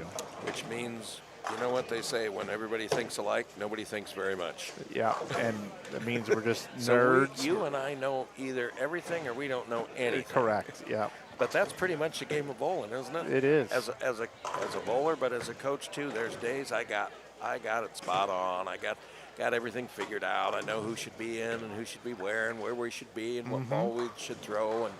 And a game later, I'm like, what bowling alley did I just walk into? You know, I'm clueless, but that's the nature of the beast. It's kind of like when you're bowling. One year we were in Las Vegas for one of the college tournaments, and we started out 123 on the live stream pair, front 9, 278. I said, well, +1 on the same pair. Right? That's bowling. Do you use the +1, -1 system as well? Oh yeah, You do? that's all I think about. We've never talked about that. Yeah. Plus or minus, that's the only score that matters. I use it in life. If you do something good, it's a +1. Yeah. If you do something stupid, it's -1. Yeah. Well, we'd probably all be minus a lot. Oh, dude, I'm the red leader. I'm the red leader of life. Yeah, I was just gonna. Yeah, but you'd have company. Well, you'd have a lot of company. I'm down there. I'm down there, though. I figured it out. Once I retire, if I ever can, I'm going to have to donate a lot of time ringing Salvation Army bells in the wintertime. to get that. Helping Girl Scout cookie sales. Get your ticket to heaven back. Correct. Yeah. Because I am so far down right now. It's not good. It's not good, Eric. Okay, Nate started this game with a double over there. Not to get off the track Okay, of that. so here, since you're a fanboy of Dirk Diggler here, Oh boy. what do you think he's going to bowl if you had to set an over/under, and you get all the money For on the the squad? ties? Let's say this was Vegas, and $5 million just came in Oh. on this. Okay, and the book says, Eric, if he hits the number exactly, we're going to give you all $5 million. So I got to try to predict what number. So he's 499. He just had 212. He's 111 after 3 games. I'm just going to keep it simple, and I'm going to say 200. Plus 200. Plus 200 Plus 200. for this block. Yes. I want to know what he's going to bowl this game. Oh, you're talking this game Yeah, that's with the okay. double. But Okay. hey, I like where you just went. Well, I wished I had saw either strike. I know he's got a double. I don't know if they were good shots, bad shots. I didn't see his body language. But I did say that after he finished open over there for 212 that he was going to come back with a good game this game. Right. Because I think I know Nate pretty good since he bowled for me for 5 Yep. years. So I'm going to say 247. 247. I was going to go 236. Okay, well, we're on the same wavelength. So I'm on the under. Yep. I'm on the under. You're on the under for the big money. I am. But it has to be 247 even to get that $5 million. And let me know, where do we collect that, Mike, if he hits it? I'll They haven't let you know the yet? email address. Nate, I'm going to put a poll in here. Nate Stubler, this game, And he's up right now. over 247. 247. And Eric makes And he just All left a bucket. the money. So that takes the number down to 6 already. And then under 247. So since I haven't posted the poll yet, this would change your number by what, 13? Well, now he's on number 6, so it's going to be hard to get to a 7. Right. So 14. So we need to take. Do we need to take 14 off of your number? For the bucket? Yeah. Well, let me wait and see if he makes it again. He Which made he it. did. Yeah. So what does that put your? Does it take it down to 235? I'm going to leave it at 247. I don't know how we're going to get there with the count, but if Okay. I could rechange it to 244, I would. Okay. Well, here we go, everybody. The under is going to come in like big time. You know Oh, it yeah, is yeah. now, okay?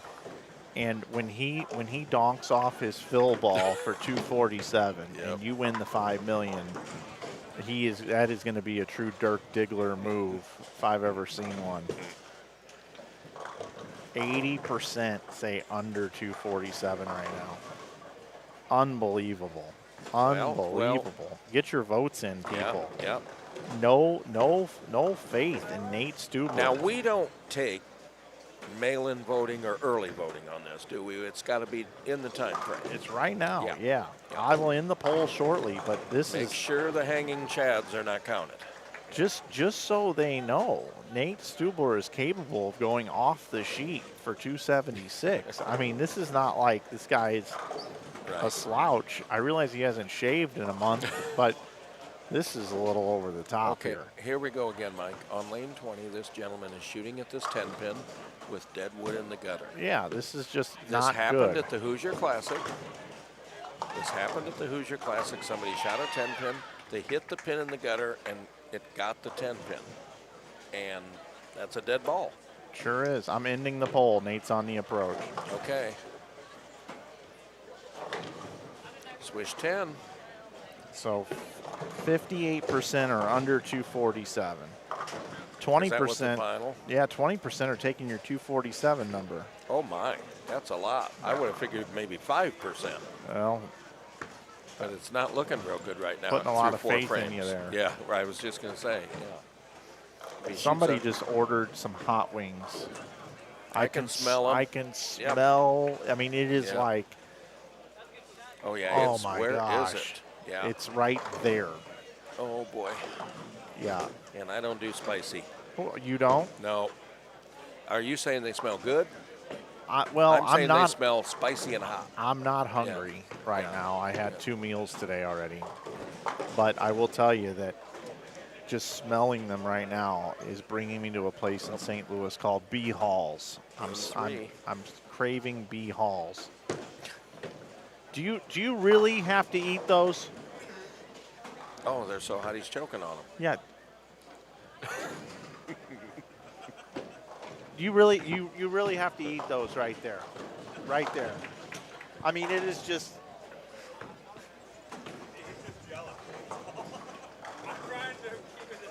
Mike, the Game 3 sheet was just delivered. Oh, it was. The updated standings. Okay. Nate Stubler is leading at plus 112.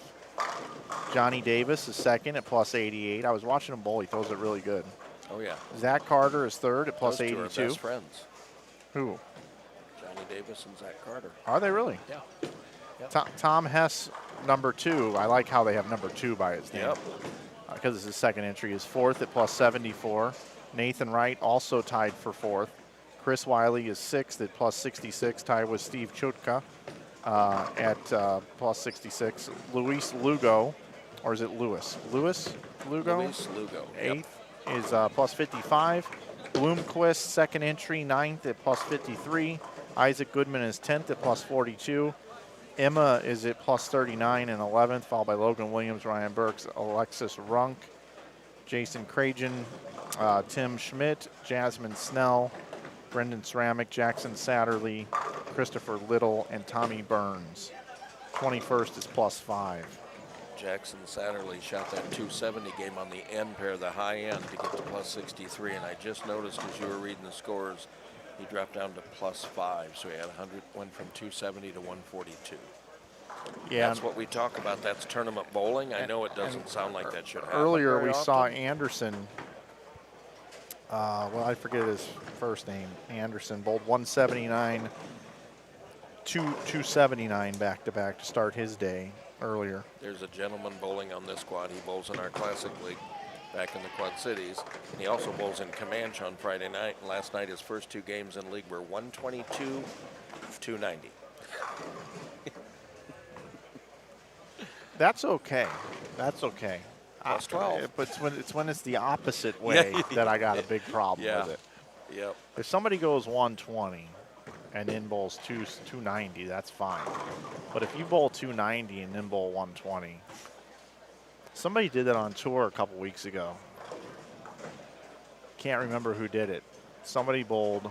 If you bowl long enough, you're going to do it both Somebody ways. bowled 120, 260.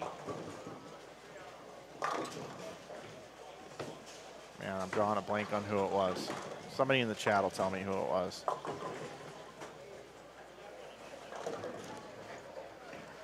What's up, Robert? Thanks, buddy.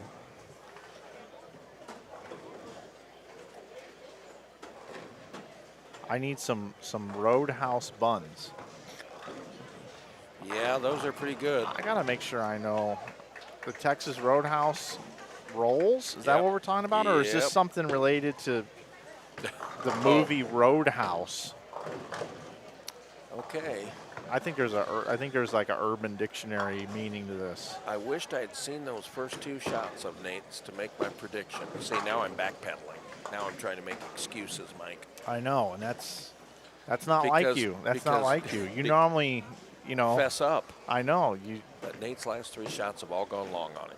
Well, He left the bucket, the swish 10, and the 3-9. so what's the problem? Is his feet not too far, not too Yeah. far right, or is he Yeah. throwing it too hard? I just think that pair's probably a little snug, and it's probably a little firm. I mean, he hasn't gotten it to 16.5. You know, that's about normal. There was a guy slow hooking a black hammer today that I loved his look. Give me a second, I'll have it for you. Have you been watching all day? Mm-hmm. Yep. Been here since 8 o'clock, 7:45. I know you. I saw you this morning. I just didn't know Yeah. if you left or. No, haven't been out of the building. Simon Larson. Oh, he's a college player. Left-hander. Simon Larson was throwing the ball 13.5 miles an hour. Yep. Actually throwing this black And he hammer missed. at the gutter. And he missed a lot of spares, so He he did. struck a lot. Yeah, this dude is Simon. Simon says, I got this whole thing I was doing, this whole bit I was doing on this guy. Simon Yeah, says, Simon throw a says. strike. Yeah. Simon says, I did it for Mike. Like I had all Oh, this boy. stuff going on earlier. Let's see. Simon Larson plus 123 and 19. Now, if you wanted to give him even a cooler name, we would call him Simone. Simone. Let's see what adjustment Nate missed that 3-9. Yeah, we so probably got let's to see. watch the monitor here because I can't see it from over here well enough. That faced up and he almost stoned the 8-10. Yep. So he made an adjustment. He let it see it a little sooner. Best he's got left is 232. Yep. Yep. The under hits. Oh yeah. You All just- of the under bets have won already. You just lost so much money here. Oh yeah. I'm glad I wasn't booking those bets. I would have lost all the money in my wallet, which granted is not a lot, but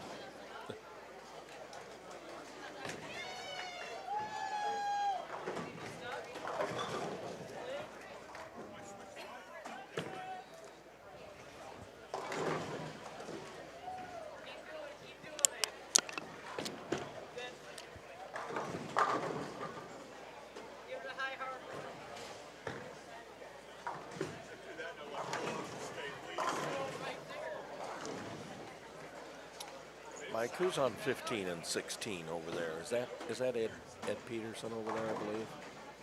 Jennifer Wittenberg's pair. Jennifer, yep. And Right. Roger Taylor. I cannot stop smelling those wings, man. Oh yeah, yeah. Very potent. You got Ed Peterson Yeah, Ed and Mike Peterson. McCow. That's what I thought it was. Yeah, that gentleman has thrown the ball very well for a long time. I mean, when you're his age and you're still posting your shot.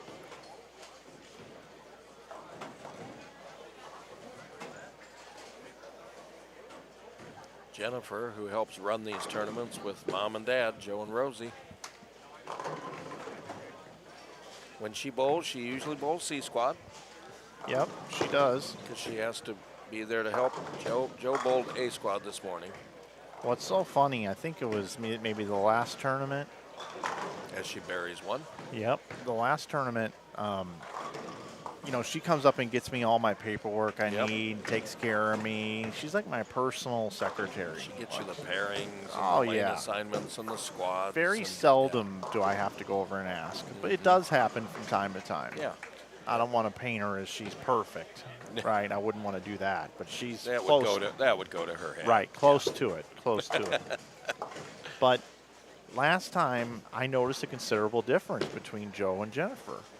And I'm like, you know, I don't know when I'm getting these scores. Jennifer's bowling, and he was listening. Joe was listening to the broadcast. And I think they stopped listening to the broadcast over there. They used to listen every minute and every second while they were doing their work. Mm-hmm. But I think I offended them the last tournament. And I don't think they even turn on the live stream anymore to listen to this. I don't think they care about it anymore. But I got to say, I want to redeem myself, and I don't think the guy's listening. He has been on it tonight. I might prefer to have Joe Engelkiss over Jennifer Wittenberg tonight. Oh, boy, that's going to start something. And he's better looking. Oh, boy. I'm trying to get him to look over here, Yes, poor see if he's even Poor paying Jen. attention. Oh, you're looking back there. I am. I'm looking at him. He just got up to walk around. Is that brass knuckles he's wearing? Uh-oh. Duck. Now he just grabbed his phone. He's clearing out apps, it looks like. Nope, he's not listening. I knew he gave up on the broadcast. Yeah, he probably thought quality couldn't sink this low, Mike. Right. Yep. Nate is flirting with the gutter right now. This is His girlfriend's back there, Yeah, and she he's- might get jealous because he is definitely flirting out there. this is. I He mean, moved his feet left, I think. Well, he did because he had those 3 shots went long, Yeah. and then the next shot almost stoned the 8-10. Yeah. But that's kind of what we've seen today. It's if you're bowling good, you've got the right answers for that because even though the scores are somewhat high, they're still touchy. Yeah, no doubt. If you miss in, the ball goes long, and if you miss a little bit left, the ball wants to see it early. So that's what he did. He climbed a little bit more on top of it. Now he's watched 2 balls hook. And he made everybody's favorite spare, the cluster in the corner.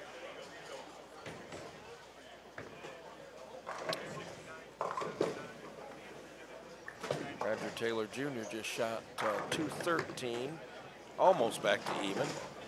Gets him to -2. We're over halfway done, Mike, on this squad now. We're just finishing game 4.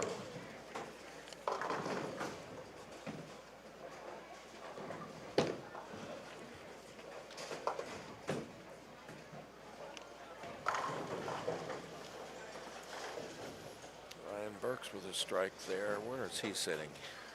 +28 after 3. He's got 138 in the 6 with a strike. Ryan's a very good player.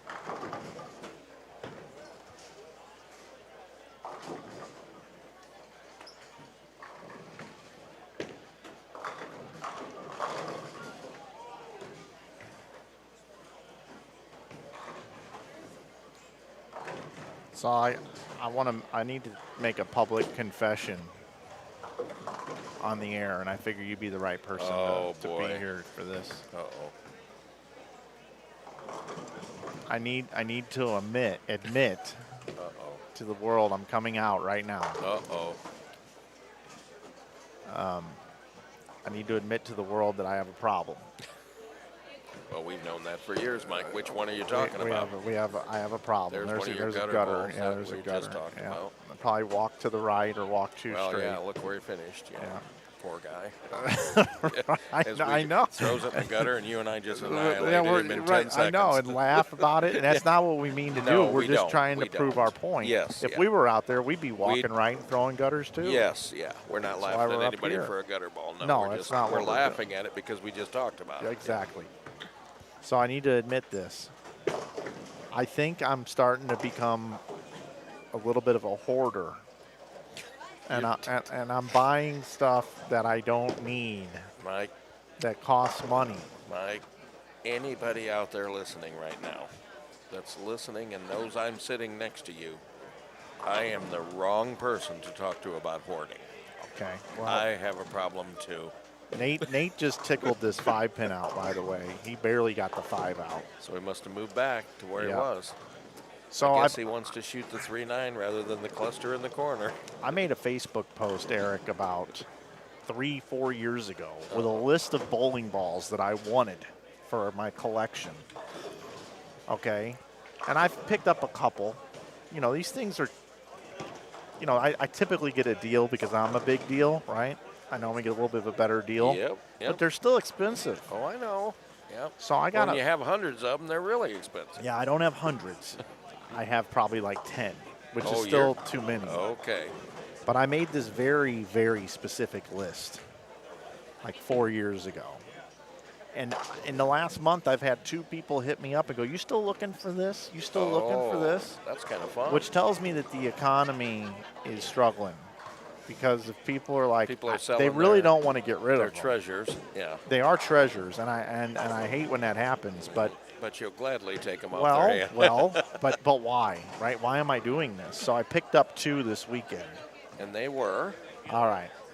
You're gonna make me guess, aren't you? Kind of. So first of all, I just want to tell you that Nate is lost.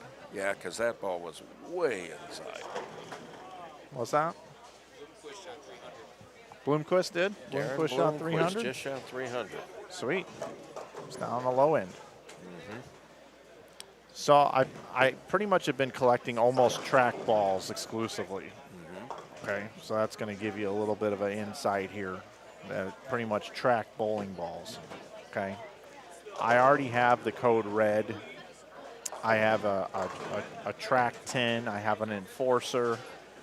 I have a code red pearl that never came to market that was given to me by my friend Dan Sheppy. That's an interesting one, yeah. Yeah, never came to I'm not market. even familiar with that one, and there's a reason, yeah.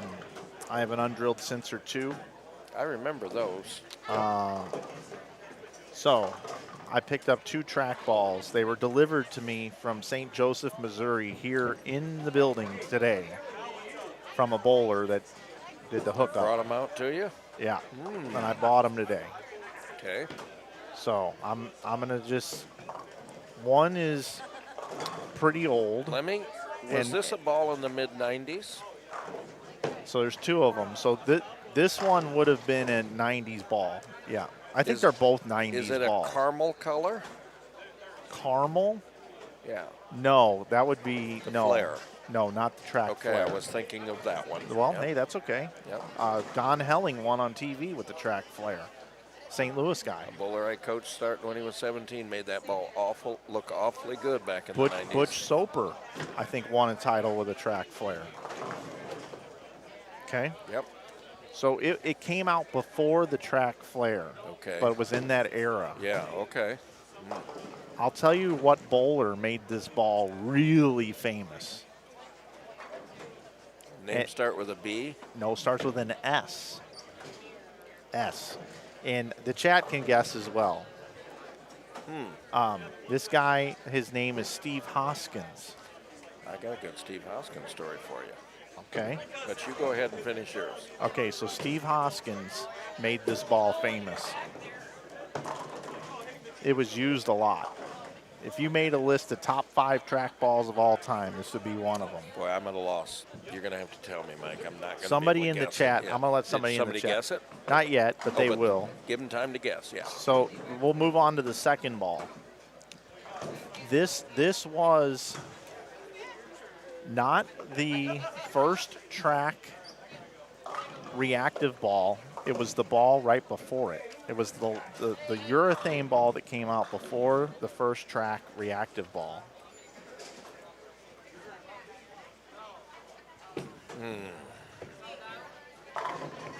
This is kind of it's a little obscure, but Yeah, you've stumped me on this. Jason C is correct. I picked up a Triton Heat undrilled. Steve Hoskins bowled 300 with it on okay. television. Triton Heat. Triton Heat, burgundy, I would have never guessed that, but yeah. burgundy color. Jim is correct as well. So I picked one of these up undrilled, and it's going home with me. Are they both undrilled? The two Oh balls you had yeah, delivered today? yeah. These are 15-pound undrilled bowling Oh balls. wow. Yeah, I can see why those are collector's items. The second ball is urethane. It's not reactive, but their first reactive ball, they put a letter in front of the name of this urethane ball that I picked up. We'll see if the chat can get it or anybody else can get it.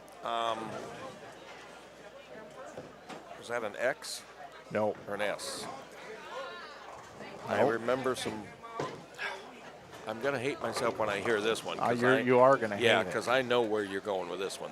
The other one, the Triton Heat, I wouldn't have thought of in a million years. Yep. But this one, This one here, it's on the tip of my tongue, and I can't think of it. the first reactive ball by Track, and it was black with white engraving, and the ball I picked up is like a bluish green with pink engraving. I don't think it's really got much green in it. I want to see if the chat will get it. Anyway, so I picked up these two balls. What's your Hoskins story? Oh, it's a simple one. 1999-2000, our league that bowls in the Quad Cities, all the best bowlers in the area, the Tri-City Classic League. That was our 100th anniversary season. We're the oldest scratch league in the country and the second oldest league of any type in the country. So for our 100th anniversary season, which I hate tooting my own horn, but I won high average in the league in our 100th anniversary season. Oh, that's beautiful. Yeah. So our keynote speaker at the banquet that year was Steve Hoskins, because the ABC back then, before it was USBC, American Bowling Congress, they used to have the ambassador program. And because of our league celebrating its 100th anniversary season, they sent us Steve Hoskins as our keynote speaker. Oh, nice. And he was a very good speaker. He gave a great talk. I still have it on video. Yeah. That's So, awesome. Very simple Steve Hoskins story. That's a good one. I always considered him a nice gentleman. Yeah. So since nobody knows the answer to the question, the first reactive ball that Track ever came out with was called the T-Shark. It was That's not where I was heading. a black bowling ball, and Yep. the ball right before it was called the Shark. I got a brand new Shark in the box and a Triton Heat. Yep, looks like somebody got it in here. Somebody just came Yep, up with it? Yep. Okay. Yep. Yep, so that was the deal. Okay, so as we're looking over here, this is our last view at Nate Stubler over here tonight. Yep. He's kind of has been lost this game. He has and he's been. still got a chance to shoot 198. Yeah. And if you're lost and you're shooting 198, you're in a pretty good position, especially when you're 112 over. Yep. But he hasn't shot it yet. He needs a strike here to be in the 190s.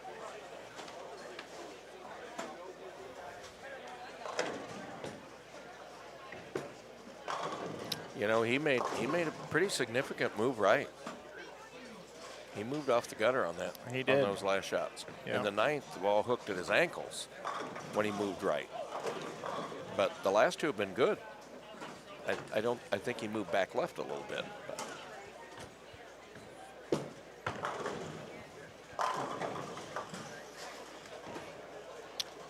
So I missed the 247 by a little bit.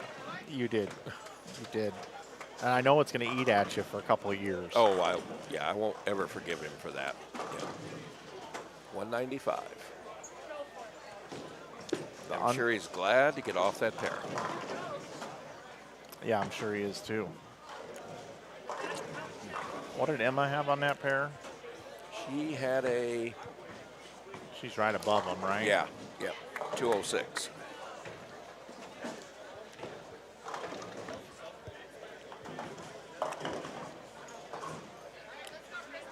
Well, we're already in game 5 over here. Yep.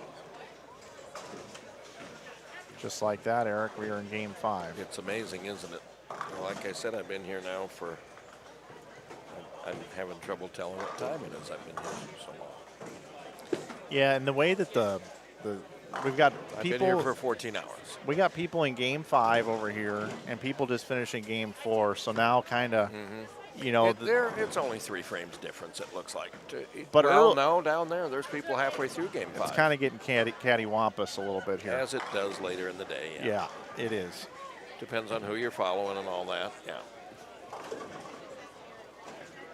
No question. Oh, Tommy Burns with a nice conversion there.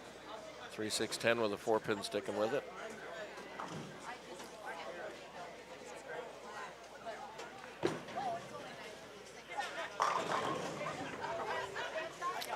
Ryan Burke strikes out for 224, which will put him plus 52. Now, I wasn't gonna describe my source of getting these bowling balls, I didn't even go there, did I? but she's in the chat. Oh, So I want to give a thank you, a Yeah. huge, giant thank Yep. you to Hillary Worley for hooking me up with these how bowling did she balls. get a hold of those bowling balls? Or did she Mitch just- Beasley. She told me she got them from Mitch Beasley. Really? Big trackball collector. Yeah, Okay. is what she told me. They are going to be well kept. Well kept. They're going to be well kept. Well, she knows they're going to be taken care of. Yeah. Yep. Yeah, they're going to eventually be on display. I need a bunch of balls still though, Eric. I need a You mean you want?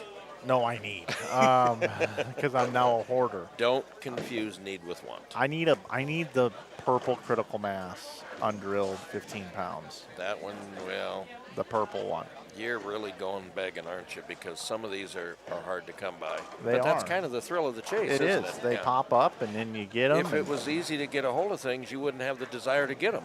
You know. correct. Yeah. If they were on every store shelf, it'd be no fun looking for them. I need a track synergy too. I need a synergy. That was a good ball. That ball was amazing. Yeah. Yeah. What made you collect track out of the brands? Just no reason you know at what? all, That's or- a magnificent question, actually. That's a great question. Let's introduce these players in front of us, and then we'll get Yep. into that, and then we'll talk about your bowling ball passions. All right, so 15 and 16, 17 and 18.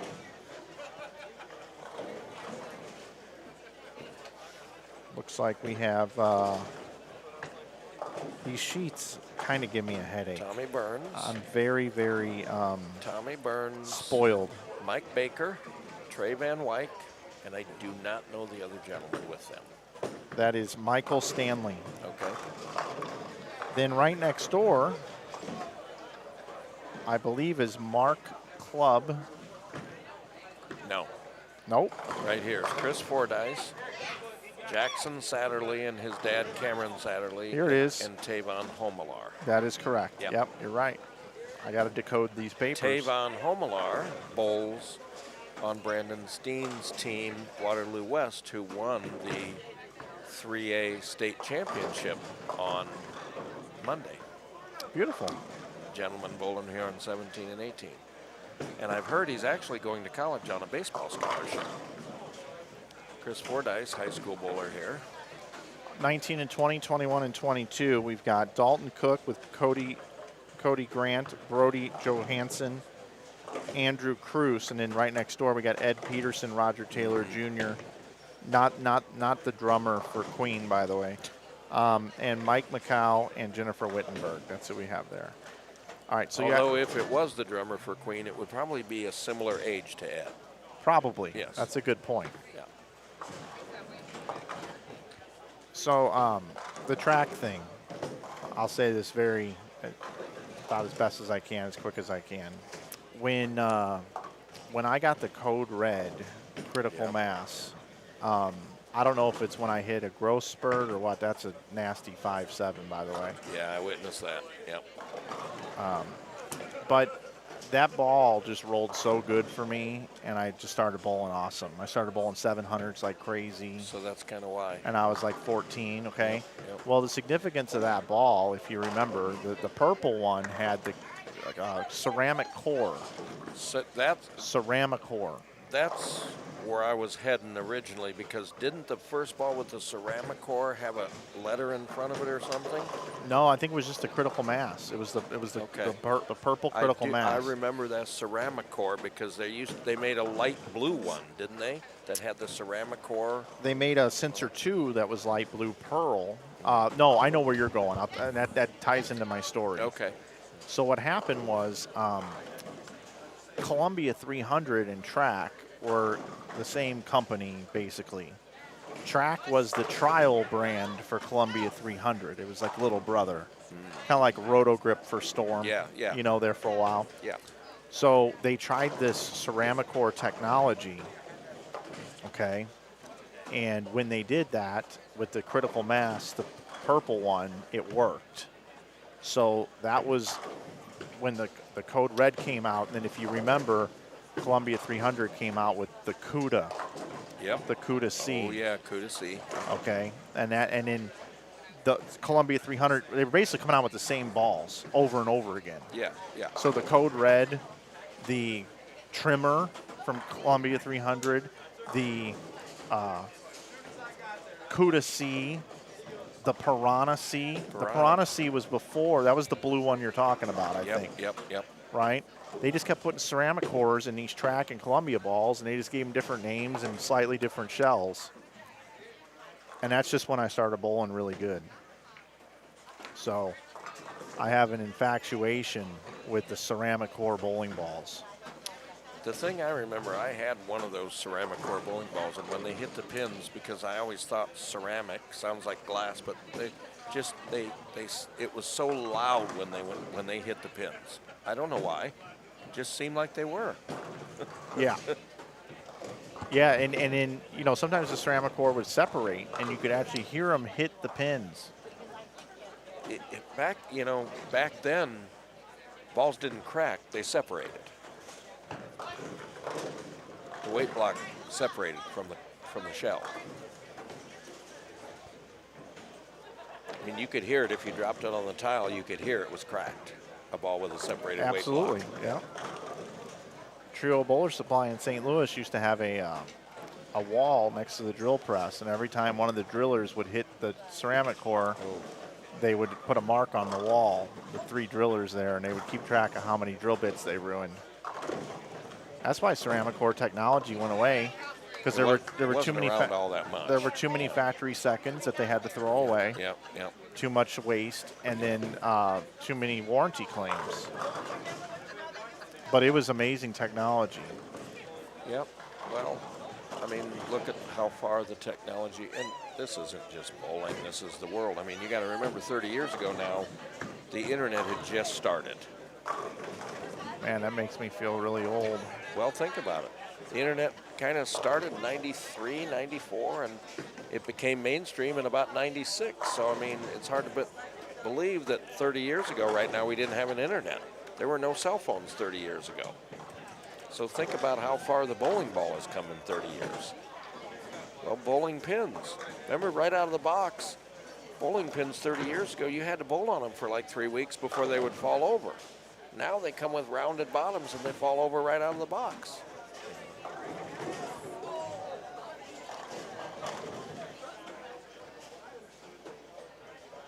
I didn't say it's better, but technology has come a long way. And look how far they're hitting the golf ball now because of technology. Yeah. 30 years ago, nobody had a metal driver. It was all wood still in 1994. That was just about the time they were starting to come out with metal drivers.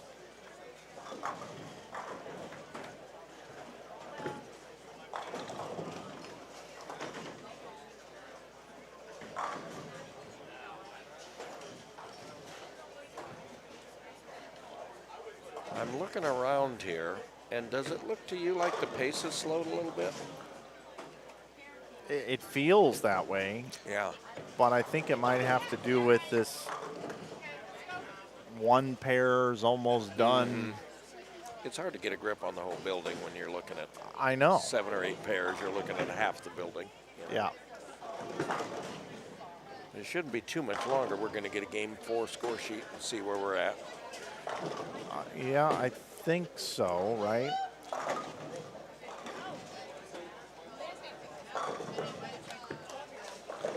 Yeah, it shouldn't be much longer. Yep. We just have we have one pair there in the third, just starting the third frame. Well, they said Darren Bloomquist bowled a 300 in game 4. That takes him all the way up from 53 to plus 153. So he's going to be your new leader on C Squad.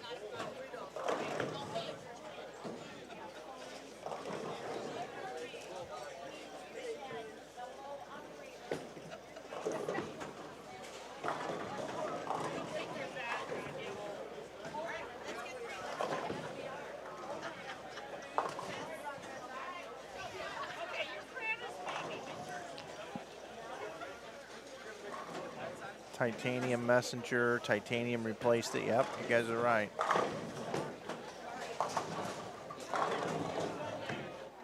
Buzzsaw C from lane 1. Has anyone mentioned that Tavon was part of the West High Championship team this week? Oh, it's awesome, though. Shout out for that.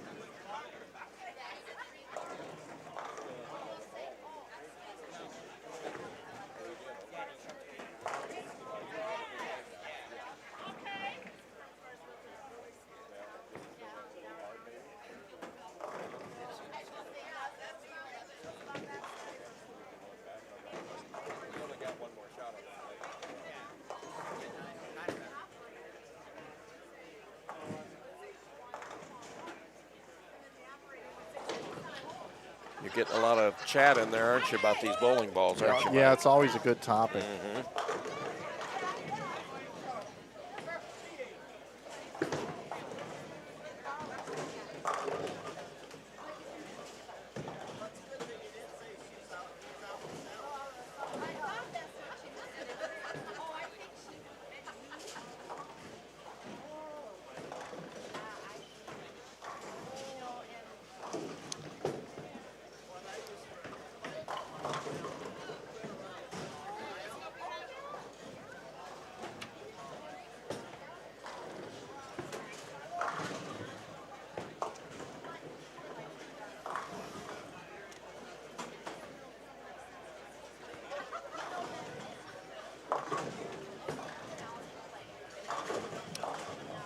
I'm seeing a lot of balls out of the pocket right in front of us, Mike.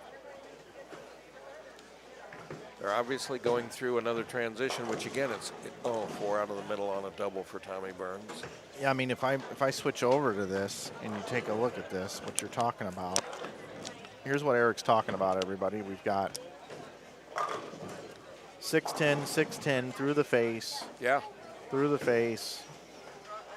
4 out of the middle, 610, 610, Yep. 610. 3 610s in a row and 4 out of the middle over here. And I mean, this is about the time people are just probably starting about thinking to move in significantly. Yep. For these last 2 games.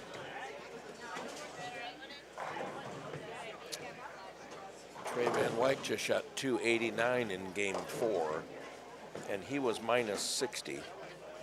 So that puts him all the way from minus 61 to plus 27. He just missed the 7 pin. He's struggling a little bit down there this game. He's got 142 in the 8th. And again, that's bowling. It's high and it's low, and you know, in 7 games, not many bowlers are going to come in and shoot 220 or 230 in every game. And if you are, you're at the top of the leaderboard. Yep. You got to survive the rough games. Whether it's a tricky pair, whether it's significantly different than the last pair, whether you're just not throwing it very well, maybe you have a couple mistakes, a missed spare or 2 that you didn't cover, whatever the reason, you have to somehow survive that game, get as much as you can. So because you never know when a big game's around the corner gonna hold you up and make your whole day. But if you're too far behind the 8 ball there, no matter how good that game is, it's not going to make up. It's not going to get you enough pins.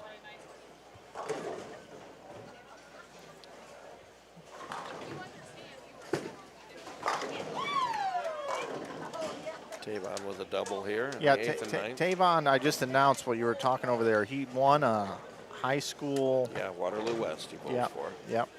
They won the 3A state championship this year. I was up here Monday, Tuesday, Wednesday. They had 1A, 2A, and 3A, individual and team competition. Their team is an outstanding team coached by Brandon Steen. Rush Steen, Brandon's son, bowls on that team, and Tavon was one of their best players, and he was on the team Monday night when they won. It's awesome. Yep.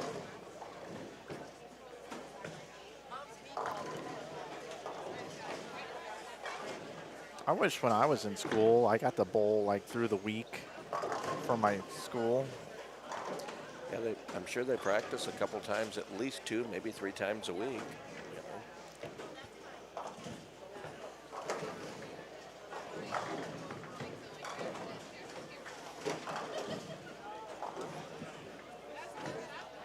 You know. Yeah, they had high school bowling when you were in high school, Mike, but it's nothing like what it's become, I'm sure, right? No. Did they have sanctioned high school when you were in high school? Yeah. Where yeah, did you but go? it wa- Where but did you go to high school? Vianney in St. Louis. That's what I thought. You were in Missouri, and Yeah. they had sanctioned high school bowling back then, Yeah, didn't they? yeah, they did. It's not like Illinois, the way Illinois does it or anything, but it is club sport. Okay. So it wasn't sanctioned then. It wasn't a official high school sport, or was it? I mean, I got a letter. Okay, so it was. Yeah. Yeah, so however that works. Has it grown down there like it has in a lot of other states? It has in Iowa and Illinois. You know, I should know this, but I don't think it really has. You've been away. Okay. Yeah, I don't really think it has. Thank you. Game We have 4. standings after 4. Bloomquist goes to the lead at plus 153 after bowling 300. Zach Carter second at plus 127. Stubler is now third at 107. Chris Wiley is fourth at 91. Tim Schmidt is fifth at 77. Johnny Davis is sixth at 65. Nathan Wright is seventh at 64. Eighth is Logan Williams at 58. Ninth is Alexis Runk at 56. 10th is Louis Lugo at 55. Then it goes Krajan, Steve Chuchka, Emma Wren, Brendan Ceramic. Tom Hess is at 28 now. He must have bowled a bad game. Yeah, he must have had a rough one. Trey Van Wyck, Zach Joyner, Ryan Burks is the last player plus an 18th at plus 7. So 21st on this one, -7, Jasmine Snell. How many players are plus on this squad, Mike? 20? 17. Oh, Okay. so 18. Okay. And what's Tavon here in front of us looking like he can bowl 224 here?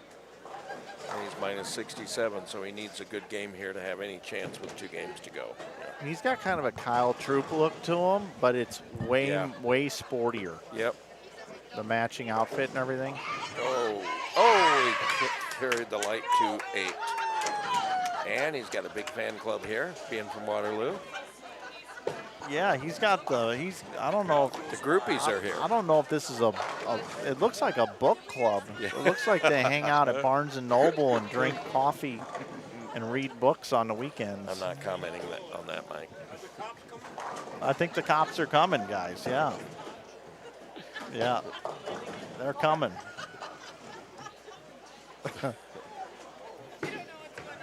Maybe I'll put the camera on them.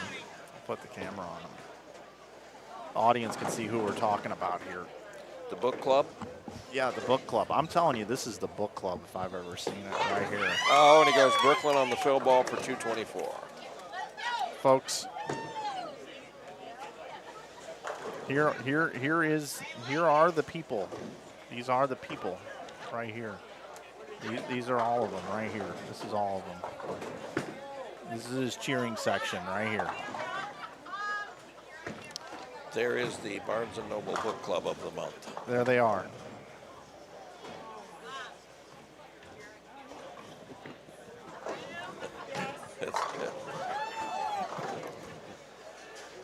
I love to see it though. Yep.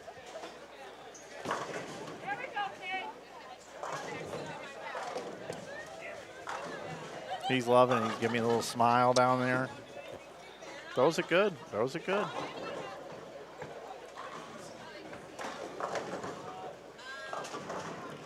Tommy Burns just made that move in. I didn't see the 4 through the middle. I think he was still right when he did that, but I don't know that for sure. Robert, I will not be in Delaware next week. They giving you a week off, Mike? You have the week off? Yeah, That's I unscheduled? scheduled for this week off. Okay. Last week, they made a last-minute change. I was going to go to Anderson, but didn't end up going. Was that it? That was at Championship Lanes there? Yep, Dave Okay. Small's place, yeah. Yep. They host so many tournaments. Shout out to Dave Small, too. He's lost like 70 pounds. Oh, wow. I saw him on the broadcast today. I might have found part of it. Really? Yeah, he did. He's looking good. Good for Dave. Yeah.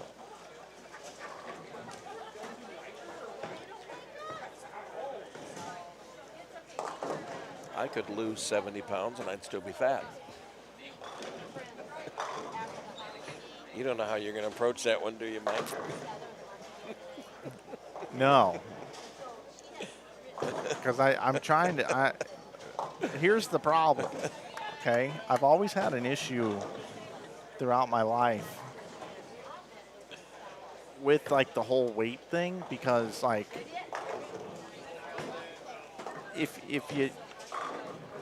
somebody says they're fat to someone that is bigger than them,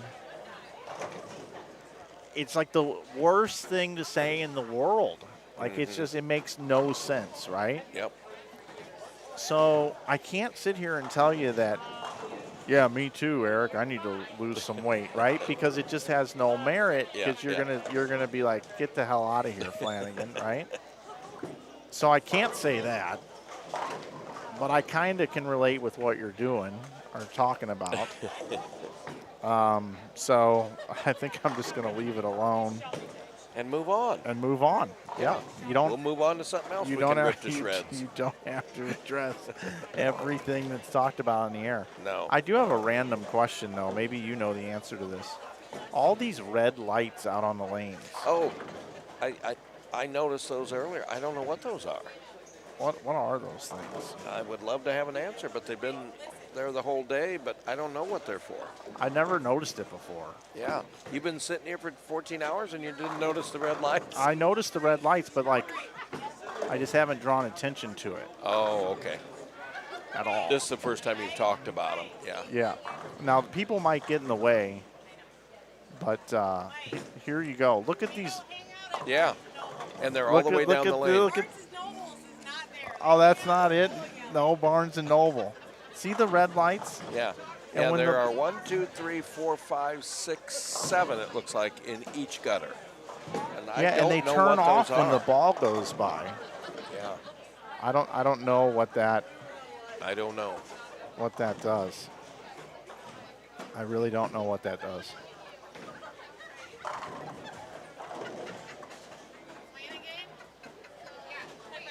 What did I do? What did I do wrong? They don't go to Barnes and Nobles.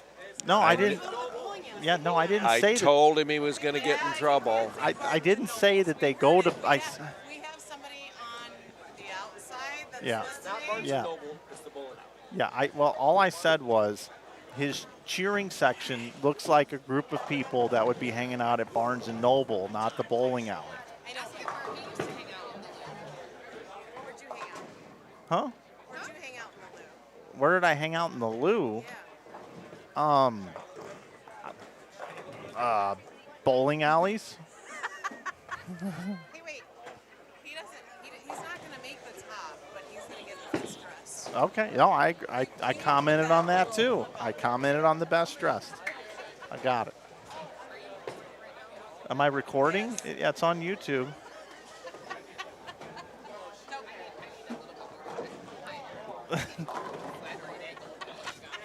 Okay. All right. All right. Now I'm getting heckled. See what I mean? Welcome to Talk Iowa. about a book club, and look what happens. I know. I'm Well, in you're trouble. not really in too much trouble.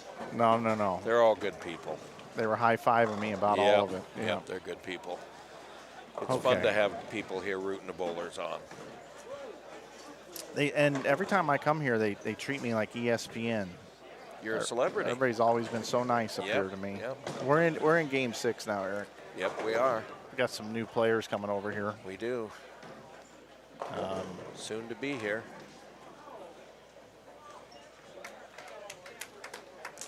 Alexis Runk. I do notice that Alexis is here. Brock Alderson, Landon Bauer. Both of those are high school bowlers. Brock is a senior, and so I believe Landon's a senior as well in high school. And I believe the other gentleman coming over here is a junior in high school. It is Derek Lewandowski. He's a left-hander. Derek Lewandowski. Or Derek Lewandowski. Is that his yes. name, Derek? Yes, Because Derek. it doesn't fit on the sheet. Yep, Derek Lewandowski. I appreciate that. Yep. Derek. Yeah, Alexis, Derek, Landon Bauer, Brock Alderson. And then just to the right, we've got Corey Cavins, Robert D'Amadio, Calvin Akers, and TJ Eggleston. And then we'll have Mike Baker, Tommy Burns, Michael Stanley, Trey Van Wyck. Yep.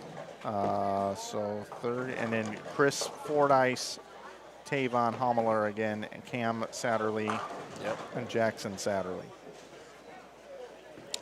for Game 6. Remember, not that long ago, I said there was a gentleman last night in the league that shot 122, 290. Yep. He's on lane 17 and 18, getting ready to bowl here. I Ro- believe, or Robert? maybe he was just walking through. Okay. His name, okay, here's the story on that.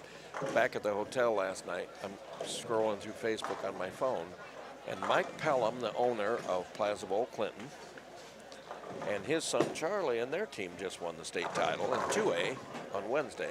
But anyway, Mike puts on Facebook, so that the gentleman that shot 122, 290, his name is TJ Eggleston. So Mike puts on Facebook, we just had a bowler in league go 122, 290, and his name rhymes with Schmeggleston. I'm not going to tell you who it is, and it was TJ Eggleston. That's it was funny. a really good post, and TJ's a good sport. I'm sure he loved it and laughed about it. And I didn't hear what he had in Game 3. Hopefully it was more toward the 290 rather than the 120. Now he is there. He's on this pair. Okay. Yep, he's on 17 and 18 now. And he bowls in our Thursday Night Classic League as well.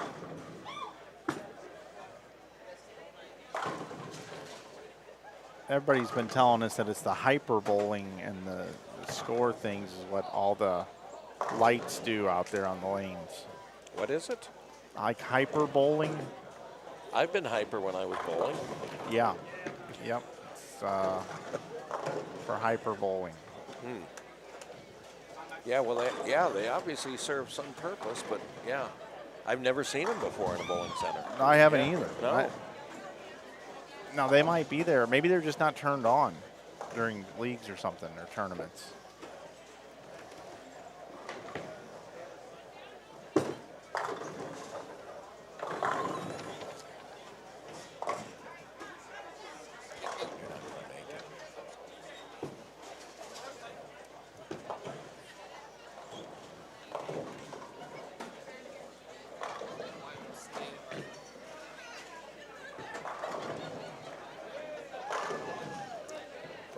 With a real nice strike there. Left-hander. He looks like he plays football because he does play football.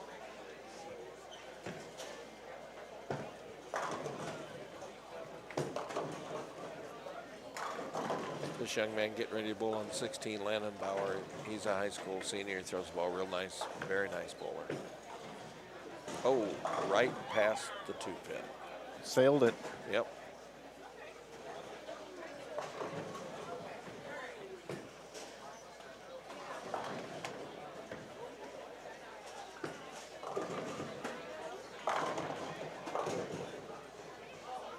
As I say that, he crumbles the 2-8.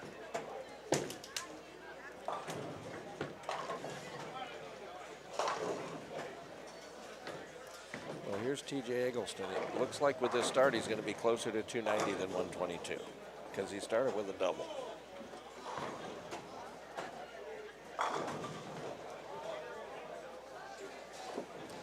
Eggleston, what's the story on this guy? He's the one that shot 122, 290 Friday night in league last night. And now he's got 3 in a row. Well, he's throwing it good. Yeah. He came up to me earlier. I was walking down the concourse, and he says, Mike, it's nice to meet you. He goes, I've been watching Inside Bowling for 5 years. Well, he doesn't have high standards, does he? No, he doesn't. He does not. And I said, well, thanks, man. He's like, I'm finally able to bowl a tournament that I'm, able to get on the live stream and that, and I'm really looking forward to this, and it's just so nice to meet you. And here we are. So I love this guy. Yeah. Like, he already has major brownie points with me. Yep. Now he's got a 3-bagger out of the gate. Right. Yep. There he is. Is that true? Yep. I love it. Yep. We were just talking about your 120-220 game. It's masterpiece in the making. I was just talking you up, bro. I was just finish this game out. We didn't hear what you had Game 3 though. No one wants 160. You had 160. They said it in the chat. I can ignore them, but I did have 160. Okay, so it was 120, 290, 160. When I realized 7 was out of pace, I gave up. That's all I gotta say. Let's see. Where's he at here in the standings? He's on the back. He's like 50 under, I think. He's on page 2. Yep. 71 under. 71, after okay. 4. What if he could get to even on this game? Well, That would if be he cool. keeps striking, he will. Wouldn't that be cool? Yeah. We'd be okay calling that. Trey Van Wyk here started with a double. That's pretty close. Ring 7. Boy, that was a good shot. I really like the leader of this tournament, the way he bowls. Lucas Finley. He's a freshman for me.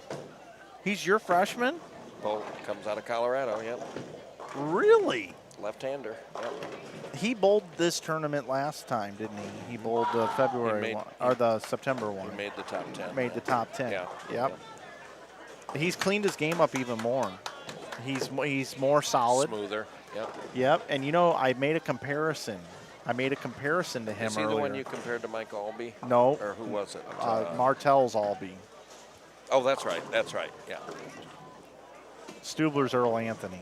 Yeah, I do remember that, yep. Chris Barnes will not ever let me live that down. Who is Lucas Finley then? Yeah. Yeah, I said it You earlier. haven't found anybody to compare No, him I to? do. Oh, you do? I have okay. someone. That's what I thought. But this person is so unique and was so smooth that nobody compares to this guy, but he's the closest I've ever been able to find. And did he win on tour? No, he made one TV show at the Masters. He does not bowl anymore.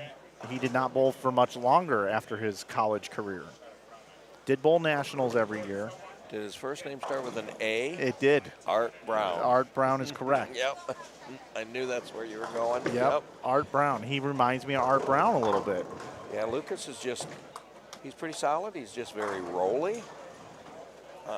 And he's hard to reactive. rattle. Yeah, Lucas's strength is he's hard to rattle. He stays in the game, and he's been a welcome addition this year. I'm going to tell you, man, I think he's a great teammate, too. I think he's awesome. Yeah. I loved watching him bowl today. Yep. He made the top 10 the last time I was up here, and today he leads, and I was just watching him bowl, and it was just... Yeah. He bowled well all day. He was one of those bowlers that I think his low game was 191 or 198. I don't think he had a bad game today. No, I like him a lot. He was very consistent today. Just because we're going down memory lane. Oh, no, here we go. Art Brown's from Canada, I believe. No, he's not. No, that's, I'm sorry, that's George Lambert I'm thinking of. Yeah. Yeah, you're Art thinking. Brown's from Nevada, I think, originally. He is. Yes. You're at Reno. Yeah. Yes. Yep, that is correct. Yep, there he is. All right, so I'm going to actually put this. Side by side. I'm going to put this on. No, I'm just going to put Okay. it on the screen. Yep. Let everybody kind of look at this screen capture. I'm going to get rid of the show cursor. Yeah, I remember Art Brown when he bowled in junior scholarship tournaments. Oh, yeah. Yep. He used to come up with Loring, and Yep. Art stayed at my house for a while, stayed at Loring's house for a while. He might be the smoothest left-hander I've ever seen.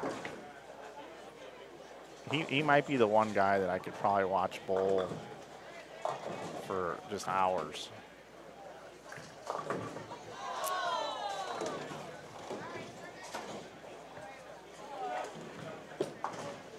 All right, just to add more to the screen here, everybody. Whoop. Here is Art Brown, ladies and gentlemen. Here we go. Blast from the past.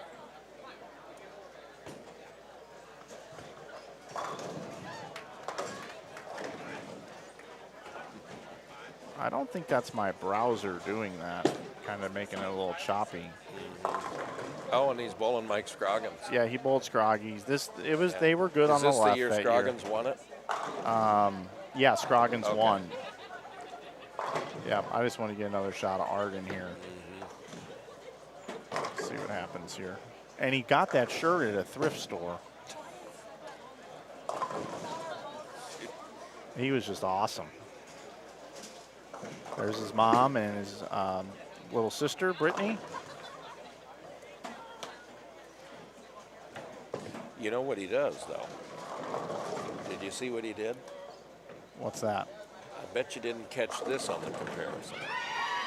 Watch what Art does with his right hand. He flips it, and that's exactly what Lucas does. Okay. It's a fast flip. Watch this. Watch the balance hand. With his balance hand. Yep. Watch the flip. So that's what I picked up on. It's hard to see from the head-on view. You want Right. to see it from behind. Anyway, so that's you guys can go find that on the internet if you want. Yep. There's the flip. Yep. There Yep. it is. He just reminds me of our tournament leader. Good comparison, Mike.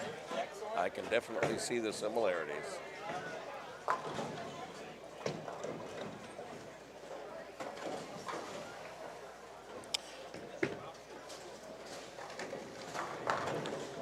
Well, I bet a Game 5 sheet is not far around the corner. Yep, it should be here any minute. Then we can actually look at that and try to project. With 2 games left, we can try to get a number out of this.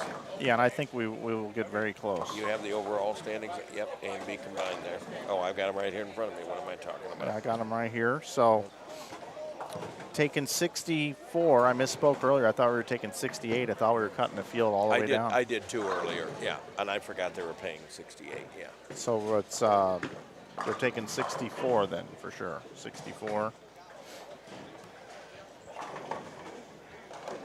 How many are plus on this squad after 4? 19. 18. Sorry, 18. How many are plus 20 or more? 15.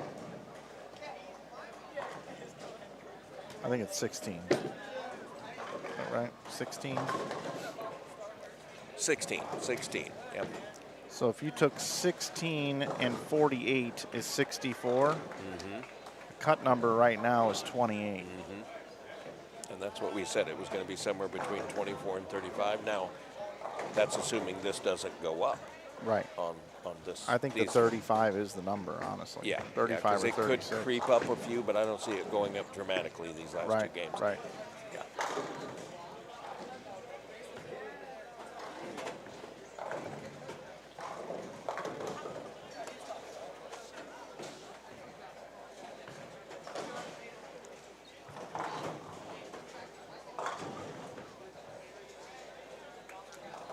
Tom Hess is 28 over. I didn't see what he had game 5.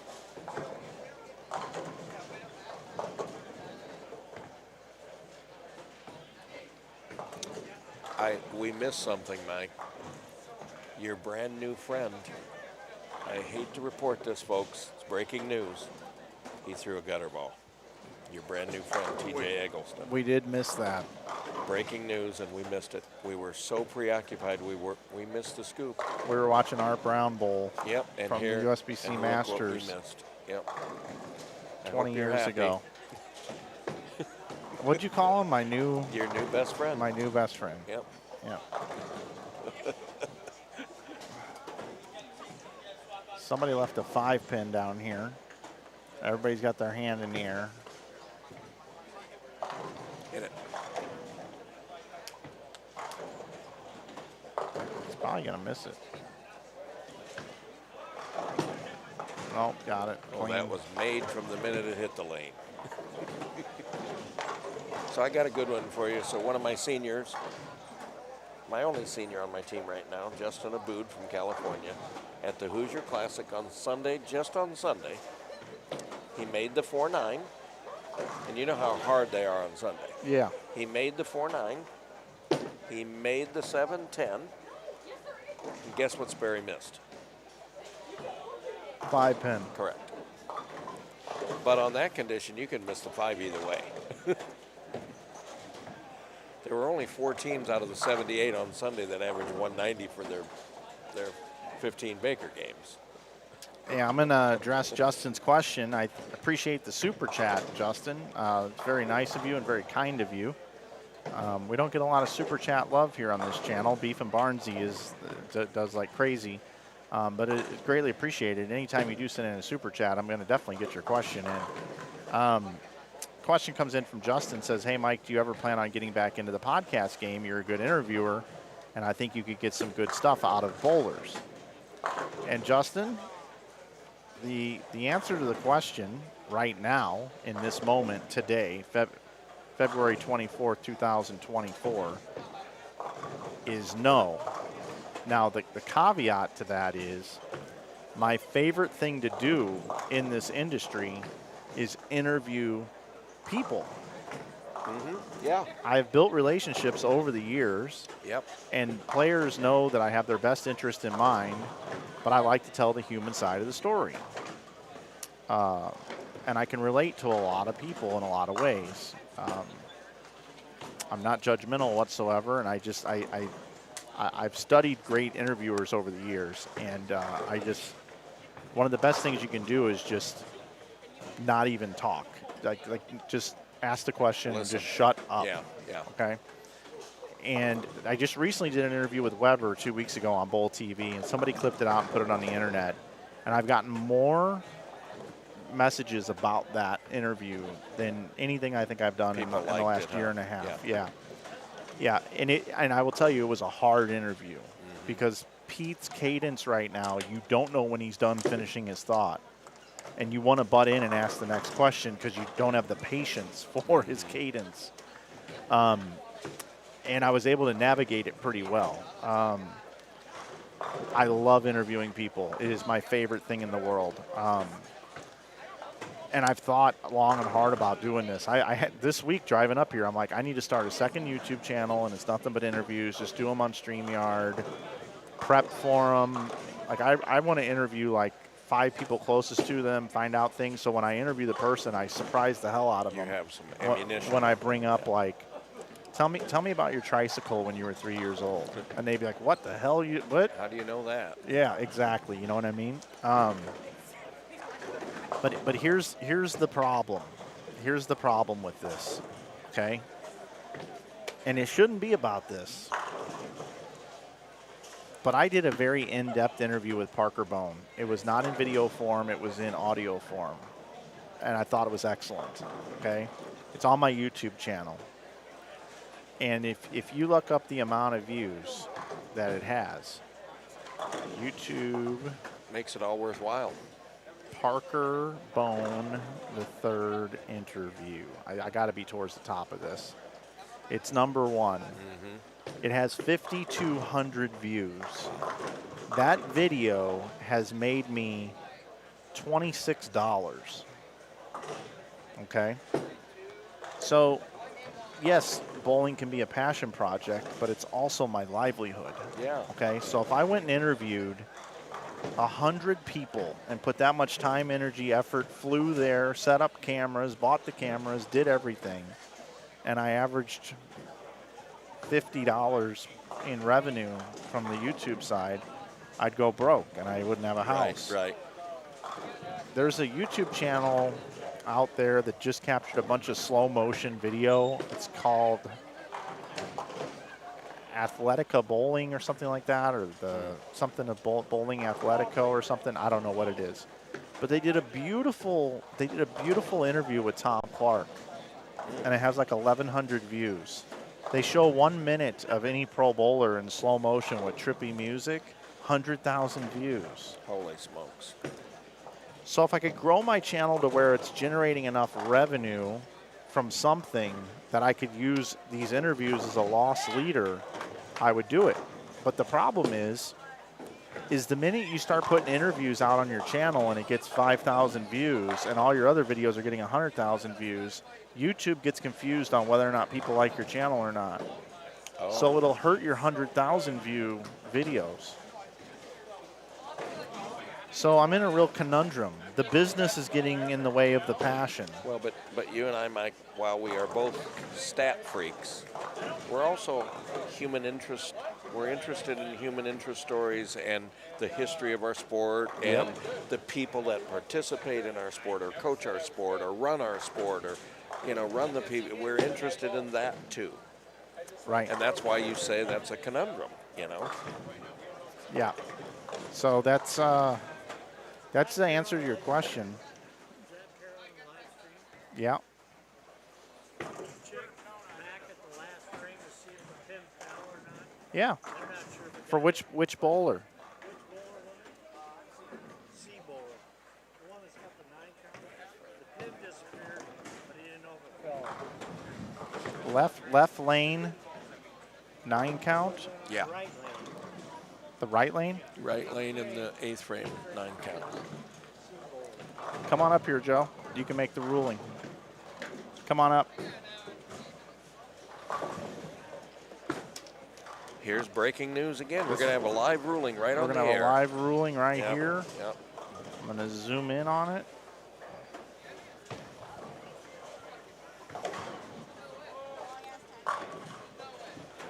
Tournament We're gonna director Joe we're gonna let everybody Engelkes. get in on it. Here we Here go. it You is. ready? Live. Here it is. Did the pin fall?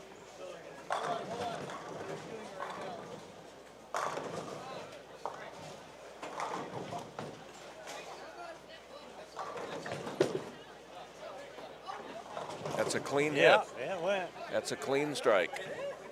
Yep. There you Okay, go. there you have it, folks. There you have it. We're solving problems. We're Yep. problem solvers. Yep. So there you go. So anyway, hopefully, Justin, that answers your question. I do enjoy it. I appreciate you giving me the props that I'm a good interviewer. And I would get some good stuff out of bowlers, no doubt about it. I'll address the PBA broadcast thing in a minute as well. But let's go over these Game 5 Here standings. we are, folks. So Darren Bloomquist is leading at 186. Stubler is second at 163. Wiley is third at 129 with Zach Carter. Then it goes all the way to 67. Oh, It that's goes a from 60-pin gap. 129 to 67. And fifth is Tim Schmidt. Johnny Davis is sixth at 65. Louis Lugo is seventh at 58. Jason Cragen is eighth at 56. Tom Hess is ninth at 54. Logan Williams is 10th at 52. I'm just going to go all the way down to 17th, which is the last player plus, which is Alexis Runk at plus 23. That's right in the game right now. Well, if we take 16 again, It's 29. is 29 over, which would mean 48th, right? 48th is 24. 35 Or over. 35. Okay, but Cragen is above the number here. Oh, that's true. You got to take that out because that's. So you got to take him out. So if you take the 35 out, that's 24. And Bloomquist. So right Bloomquist. now we would have 24. Right now, Bloomquist is 36. So you got to take that out also. okay. So right now the cut number's 23. Yep. With 2 games left. Yep. Was Alexis Runk above 23? No. And what's interesting here is 23. It goes all the way down to -2. There's a 25 pin gap there as well. Right, and this could go down. It So could- right now, yeah. Tom Hess's original score of 19 could end up making it, even though he's got a higher score now. Kind of weird. Yep. Well, I'll give you the most recent update. We'll keep these right here. Thanks, Lee, for the Well, commentary about Eric. Lee. Which Lee? Lee Bedoris. I knew you were going to say Lee Bedoris. Yep.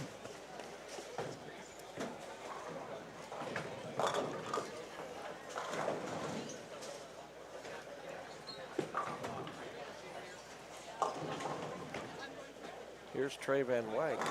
Trey has worked his way up here to plus 30 going into this 10th frame. He's got a chance to shoot 212 here. That's got a hook. Oh, he barely got the 7 out of there. So he's going to, hopefully he can make this. Go into the last game plus 20, which is really close to the number. All right, I'm going to address these other 2 broadcasting questions They're coming in fast and furious, a Mike. little bit faster. So the first one is, do you ever plan to get into the PBA broadcast, Mike? The answer is no. I don't plan to do that. Number two, I wouldn't be considered for that job because I really have no training for that job.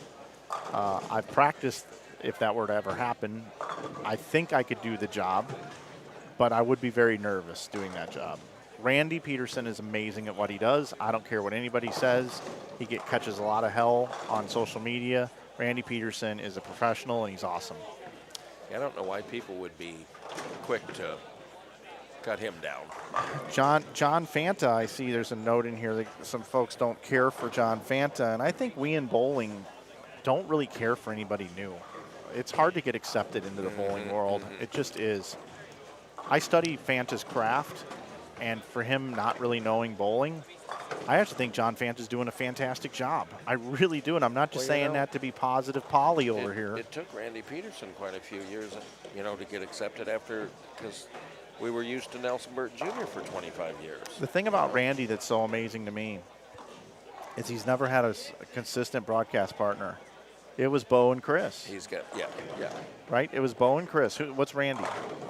It's Randy and Lon McCarron. It's Randy and Gary Thorne. It's Randy and Mike Jakubowski. It's Randy and Rob Stone. It's Randy and Dave Lamont. It's Randy and Dave Ryan. Yep. It's Randy and John Fanta. Yeah. When you have to get used to That's somebody new. unbelievable. I mean, it's unreal the amount of people that he had to work with. Right. That's tough. I know, yeah. That's really tough. I mean, that's hard. If Jim Nance or if Tony Romo had to work with somebody different every week, or Troy Aikman had to work with somebody different every week, it's hard to get that on-air chemistry. And I think Randy's handled it just amazingly well. You do it well, Mike. You have different people in the booth all the time. Yeah, but that's totally different. This is I prefer radio over TV. Just in general. I would too, because that way people wouldn't have to look at me. Yeah, I just prefer being able to talk a ton and not have to have a million things written down on paper and an actual call sheet other than, time to read a sponsor. Okay, great. Yeah. Welcome back to the 2024 Ebonite Winter Classic. Well, Mike that's what and Eric we do here sitting with here. you. We ramble, and that's what's fun about it. You can just ramble on all kinds of tangents and everything. But anyway, so Emil and I joke about this. Emil's way more prepared to do television than I am. He went to broadcast school. His cadence, the way he does it, I mean, he would be a guy that if this is what we always say, if all of a sudden we were somewhere and the guy that was going to be on air couldn't do it in a pinch and they needed to pull somebody out of the crowd and Emil or I were there, I guess we might be the guy. It's the only way it would ever happen. So anyway, would it be cool? Absolutely. Yeah. But if somebody said, "Hey, Mike, we want you to do this. We're going to send you to the Dan Patrick School of Broadcasting. We're going to have you go through the Fox broadcasting channels, and we're going to give you a year to prepare and get geared up for this. You're going to practice with Randy, and then we're going to throw you on the air." I'm in. But why would somebody do that for me? They're just not going to do that. They wouldn't do that for anybody because they're pretty They've good got right other now. people in the pipeline that are available that can Yep. go handle the sport, Yeah. right? Yep. That know the craft. So Yep. it's just not going to happen. Right. And honestly, Even though I agree with you, you could do the job, but there's a lot of other people, I shouldn't say a lot, but there's some other people that could do the job as well. there's a YouTuber named Casey Neistat, and people ask him all the time, how come you don't produce big movies and do all these different things? He's very comfortable doing his own thing on YouTube and doesn't need that. And I'm good with not having to do it as well. But it would be cool, no doubt. And then there was another question. I think that was it.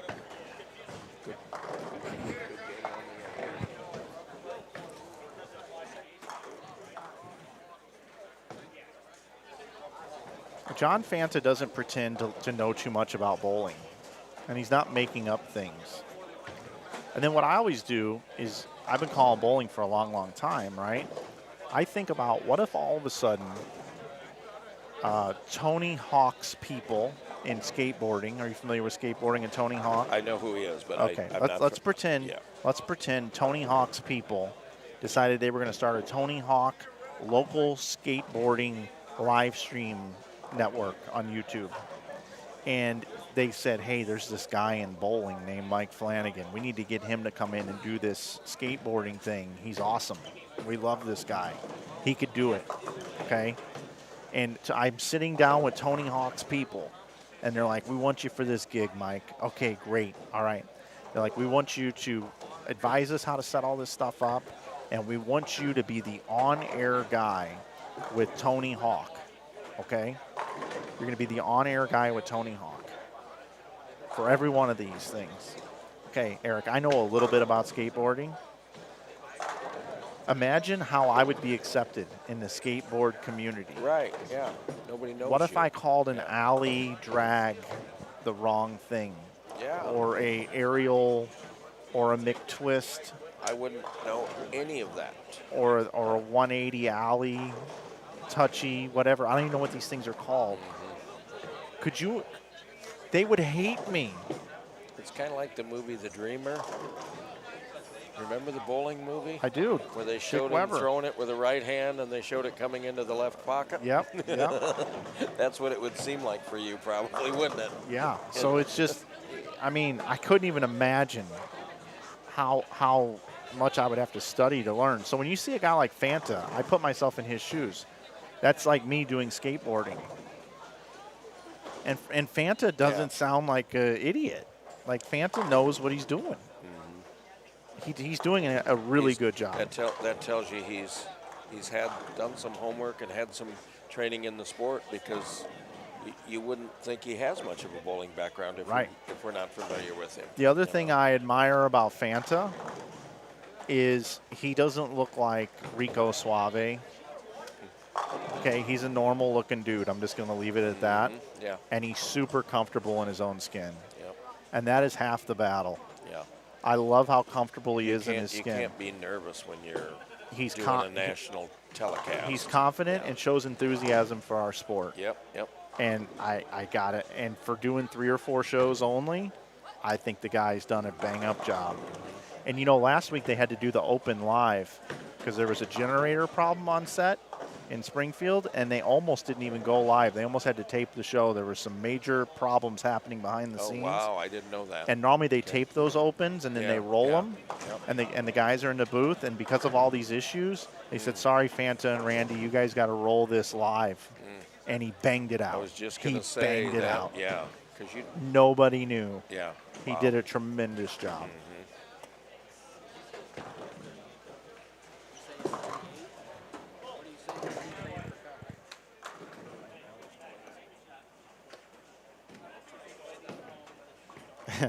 Brian, yeah, we're gonna get enough. We're gonna get enough super chats to get me to do these interviews. They're trying to provoke you, aren't they? Yeah, I need like a. And by the way, folks, please send $10 with each request. Yeah, right, right. It's one thing I never wanted to do was beg people for money. No. But while we're doing that, you can head over to InsideBowling.com, save 15% off apparel with coupon code YouTube, and we also sell balls, bags, shoes, and all accessories, and we ship them out same day. So check that out, everybody. That's another thing. If let's just say our e-commerce business, our online pro shop, let's say it was doing $2 million in revenue. Okay. By the way, folks, the margins in the pro shop business are terrible. I could sell glow sticks that cost me 30 cents for $3 at the fair, and I'd have to for those kind of returns, I'd have to sell 7 bowling balls for every 1 glow stick if they were the same price. Let's just put it that way. But anyway, the point of the matter is if let's just say that generated enough revenue, I could say, okay, I'm going to offset this. I'm going to go start interviewing people and losing money on it, but I'm going to offset the support I'm getting through this pro shop. And I would do stuff like that. That's a way to give back, right? It's a marketing loss leader expense that you do. That could be something I could consider doing.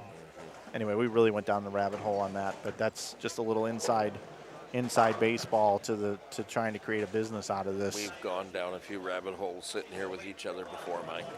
Yeah. Just today.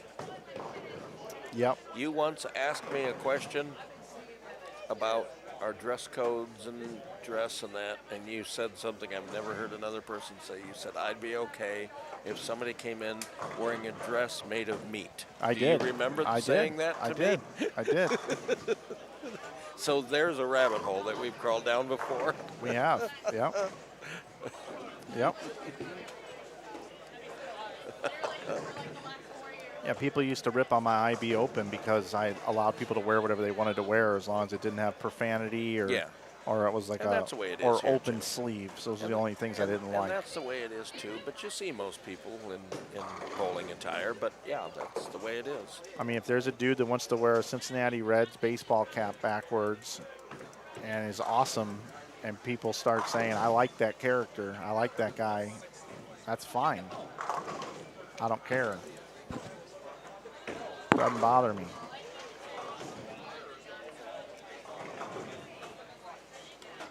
Well, Mike, this has been a long day for you, and this is Game 7 of Squad C. It is. It's gone by the fastest tonight because you've been here with me, so I appreciate it. Well, I've enjoyed being here. I just want to know what people think about the chemistry between Eric and I on air. Are he and I good enough for you guys, or should we be looking for a different Mike or a different Eric? I was going to say they're going to usher me out of here probably before the night's over. No, I think they're tired of me. I think they'd rather listen to you. Well, you left me. I was in here by myself for a little bit. That's not true. for very long, though.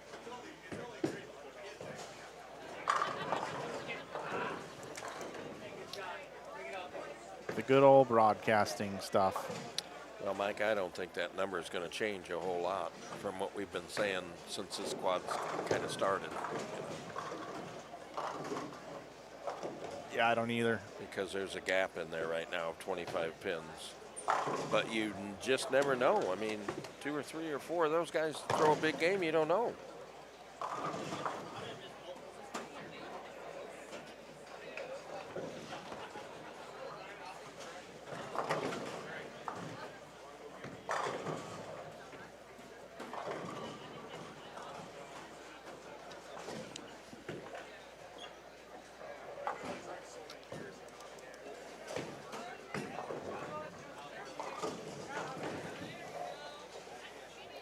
Mike, does it seem like you got here a little over 15 hours ago? I pulled in the parking lot at 7:25. Okay, so 15 and a half hours ago you got here, yeah. Yep. And I left for 45 minutes and an hour. Time-wise, this is a long day, although the longest days for me, as far as the sport is junior gold. Yeah. When I am in the shower at 5:30, leaving the hotel at 6, so I can get to a bowling center by 6:30 for a squad that starts at 7. And I'm there for all 4 squads, different, either the same bowling alley or different bowling centers. I don't get back at the hotel because there's a squad that starts at 8:30 p.m. I get back at the hotel at about midnight, grab something from the fridge to eat, and I'm in bed by 1, and I have to be up by 5:30. Yeah. Those are for me personally, those are the longest days. Yeah, those are tough. Junior Gold's the only day in Mike Flanagan 3.0 or above version of myself that I've ever not made it to work on time. Really? I was just so exhausted. My phone alarms, nothing woke me up. And I got on the air in about the 5th frame. Well, there's a first for everything. I mean, It's going to happen once in a while, I guess. it's unreal. Felt horrible about it. But it's really unrealistic to work that amount of hours. Yeah, with quick turnaround and everything, yeah. I mean, and I wasn't like going out eating these extravagant meals till the middle of the night or going out and visiting with people or doing it. It was no, when you're done, you're ready to go back to the hotel. Quick food, hotel, Yeah. check my emails, maybe catch 15, 20 minutes of social media or YouTube or something. Yeah. Go to bed. Bloomquist is bowling great. We got him up on 15. Strike, spare, double. And he's leading after 5. We don't have a game 6 yet. We didn't see what he bowled. But he's had the day's only 300 game.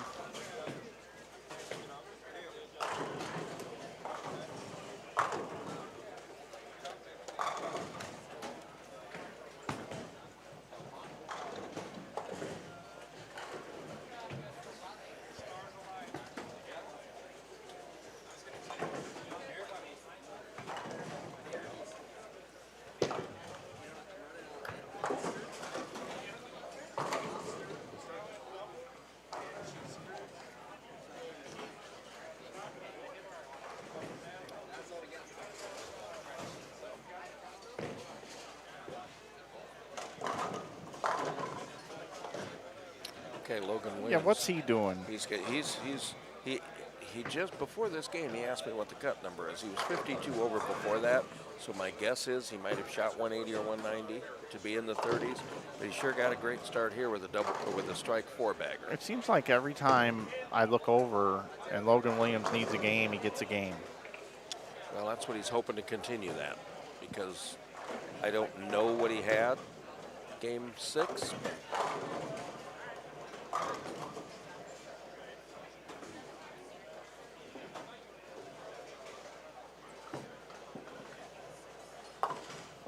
There's still 2 pairs down there finishing game 6.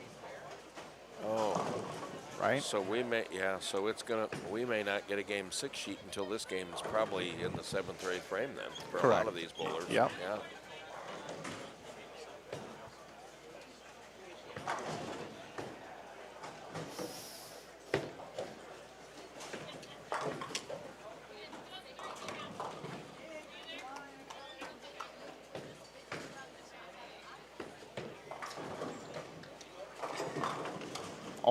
Almost had the worst break. Were you listening? Were you listening when I was talking about that, or do you know about my Brooklyn? No. I want to get your opinion on this. Okay. And I know I don't have to tell you this, but I want you to draw a line in the sand and tell me your real thoughts on this. If a player goes Brooklyn at the U.S. Open on a brutal pattern and leaves the 5-10, is that a bad break? No. Any ball Brooklyn, no matter what you leave, is not a bad break. However, when you go Brooklyn on a brutal pattern, just let me get something I can leave. But okay. I don't call that a bad break. Okay, who's your anchor player right now at St. Ambrose?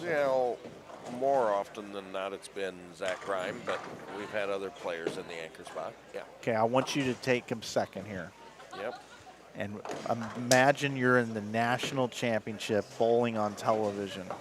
You guys are in the final match.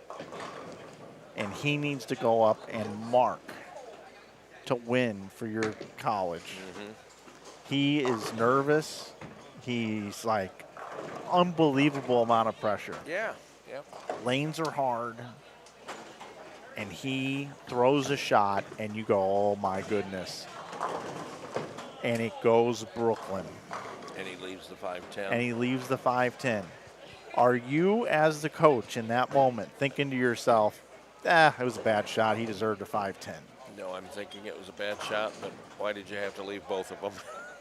So is it so technically it could be viewed as a bad break in that situation. Yeah. Okay.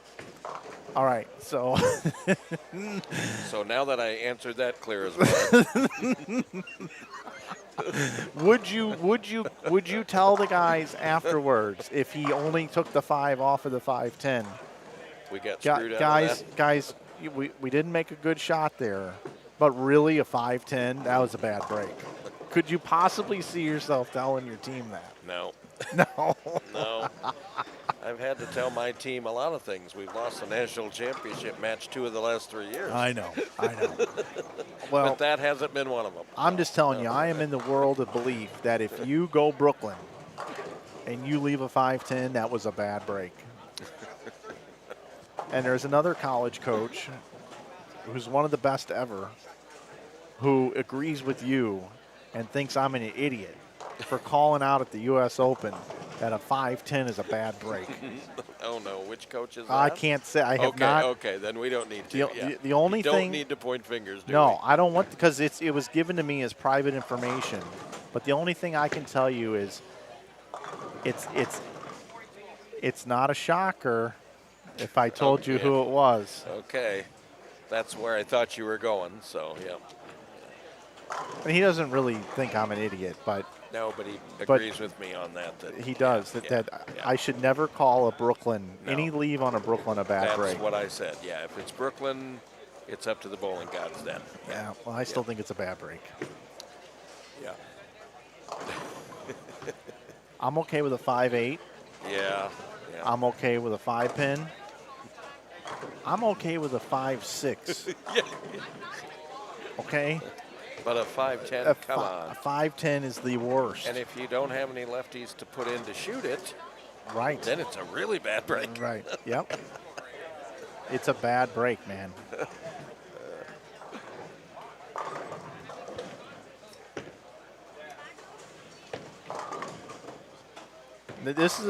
Now this could be some criteria. Michael in chat says in order for it to be a bad break, you need a good shot.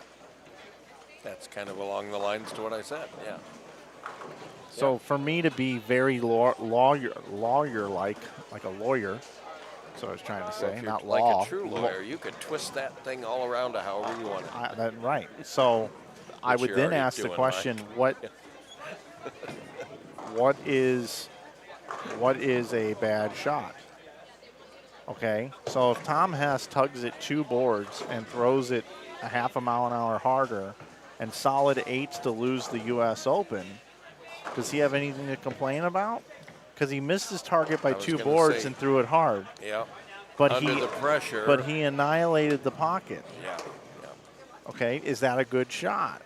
I'm really getting in the weeds here. Depends on the circumstances of, yes.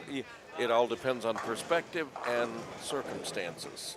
We're talking about the U.S. Open. I was just going to say, given the situation, if you need a strike to win the U.S. Open, if you're in the pocket, it already qualifies as a good shot. Right.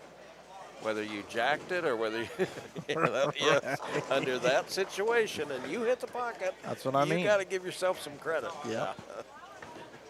Anyway, it's just fun to talk about that. Yeah. You know. Yep. I'm gonna draw attention here to Logan here again. Yeah, he's got things going here. He does. I think I'm gonna actually swap these out. I'm going to ask him after this shot if he strikes, which he did. I'm going to ask him what he had games in.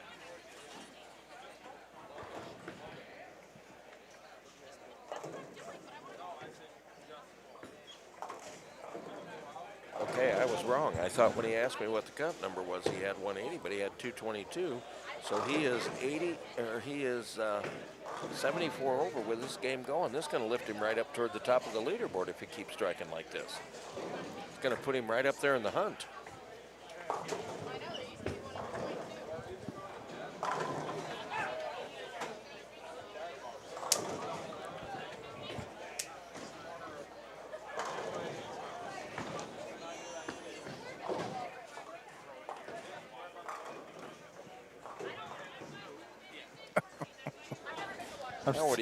Still getting a hard time the book club? about the Barnes and Noble book club.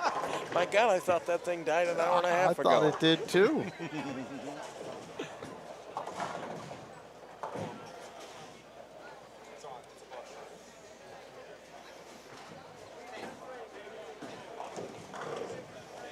Logan's up in the 9th.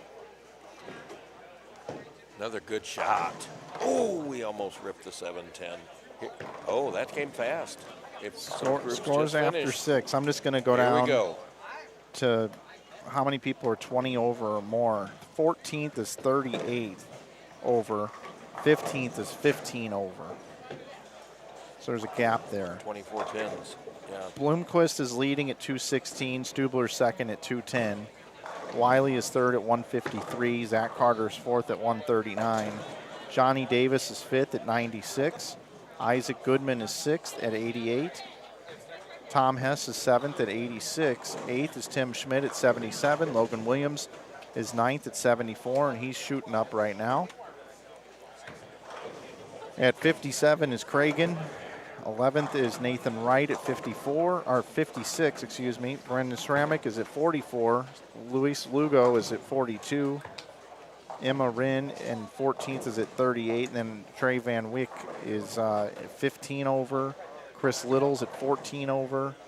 Steve Chunka is 13 over. Braxton Coble is 9 over. Alexis Runk 6 over, but she's already got a number in here.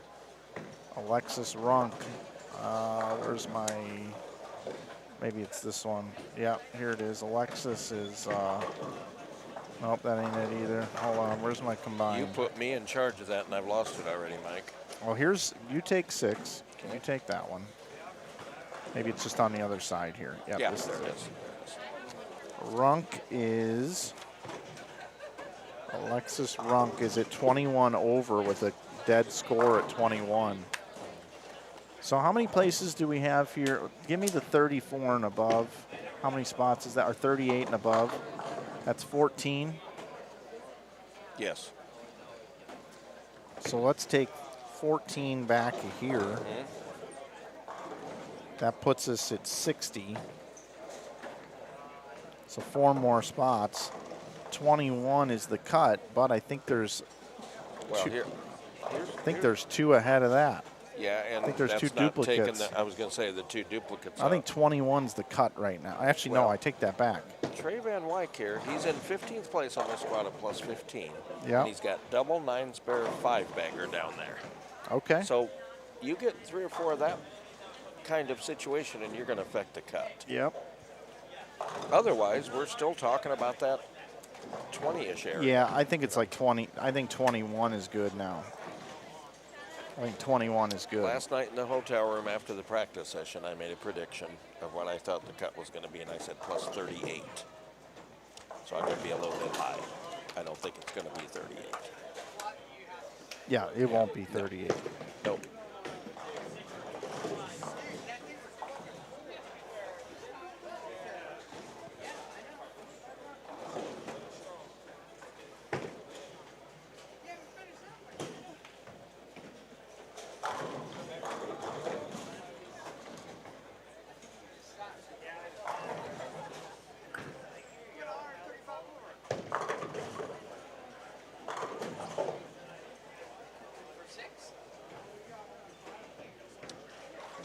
Some pairs, one of our live stream pairs on the left here, Mike's in the 10th frame already.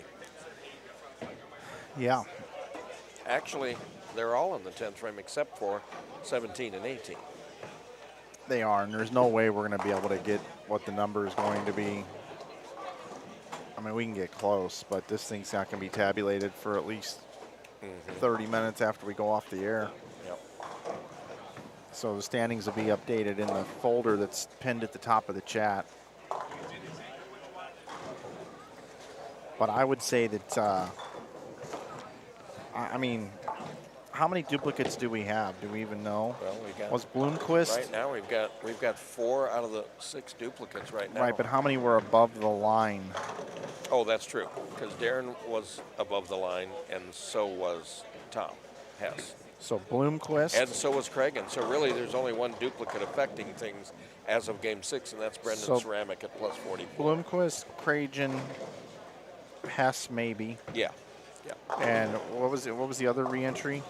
Brendan Ceramic at plus 44, and he finished way down, so he's going to. He was way down in here. Yeah, so he'll be a new one in there after 6 games. Anyway. Okay, so I've got 46. Or here, let me just take 48 over here at 35 or better. All right.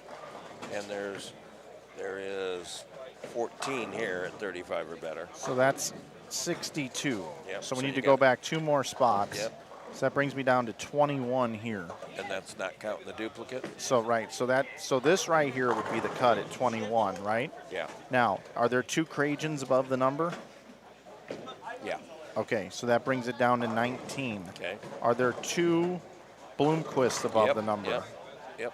Okay, that brings it, and Tom Hess was 19th, so that brings it down to 17. It brings it down to 15. Do we have anybody at 15 here? Yes. Okay, so right now the cut number is 15. Brittany Smith is a dead number.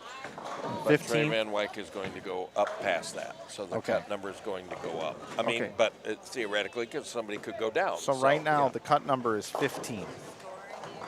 So we had to change this. Who was the scoring error?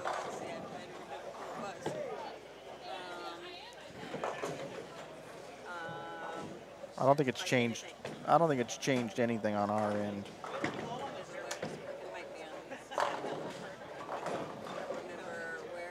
Who do you have 15th here, Burks? New Van Wyk. They're down on the end here now. One is Nope, this Minor. Ryan Burks is the number. Jason Their Minor. scores backwards. One Yep. was supposed to be a 224, and then one was supposed to be Somebody on his pair. 177. So Burks jumped in. So the number is 17, William Young. That's the number right now. William Young is the number. 17 over, going into this last game.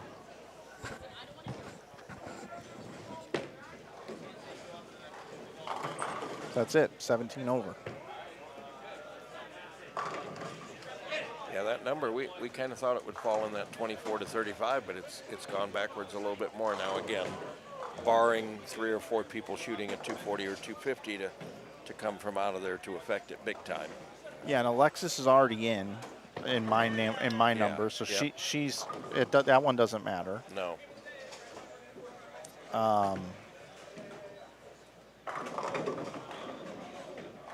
So what number's going around, did you say?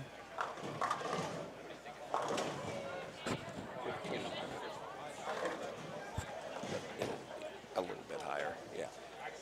Yeah, the number, I mean, right now we're looking at plus 15, but there should probably a couple of scores affecting that number to raise it up a little bit, but probably not dramatically. It's either going to be 17 or 21, I think.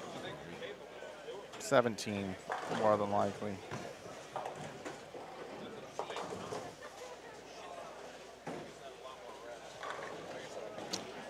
Well, Mike, I'm going to bug out.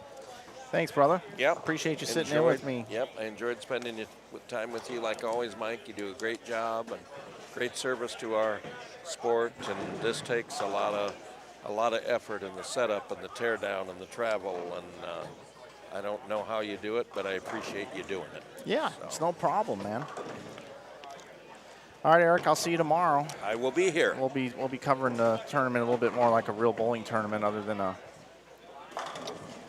15-hour day of chilling, talking about whatever's going on. Yeah, the top 64 will be bowling tomorrow for the big money. Yep, and it'll be great. Yep. Eric, thank you for your time, brother. Have a good night, Mike. Thanks. It's Eric Littig, everybody, joining me in the booth. And we're about ready to wrap up tonight's round. Nice. 3 breakfast bars and an order of fries today. Eric puts in some long hours out here. And to be honest, I have no idea why he does it. It's because he loves the game and he loves people.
I do appreciate Eric coming by.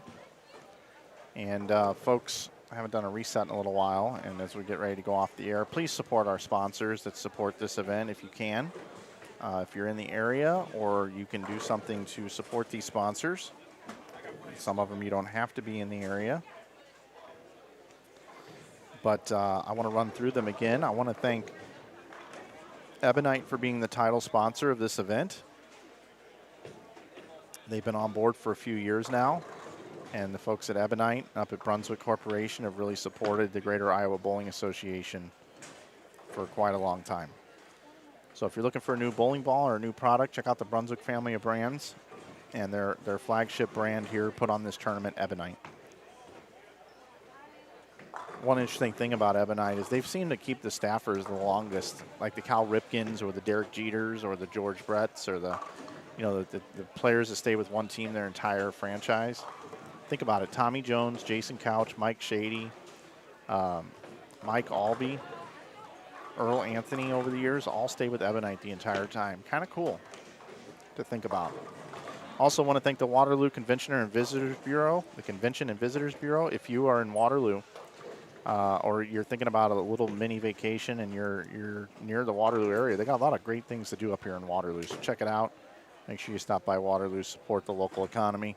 I want to thank Brandon Steen and the Steen team. If you're looking for some financing up in this area, they're going to take care of you. Brandon Steen and the Steen team.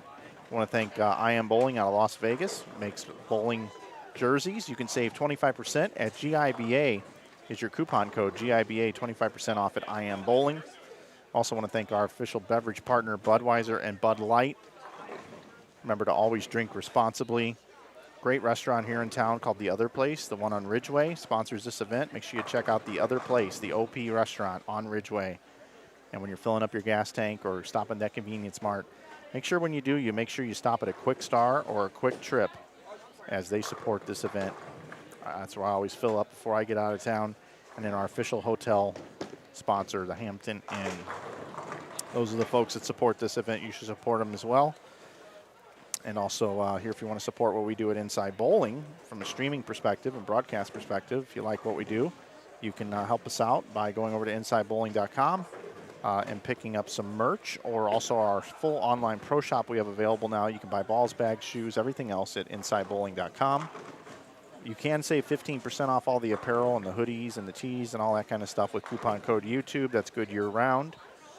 And then if you don't want to help us monetarily, which is totally cool, if you would just make sure you subscribe to our YouTube channel, that would be amazing. Doesn't cost you anything. And if you could like this video, and if you really want to go crazy, when we get into like the finals and stuff, share on your personal social media that you're watching this broadcast, and everybody else that your friends should go check it out too.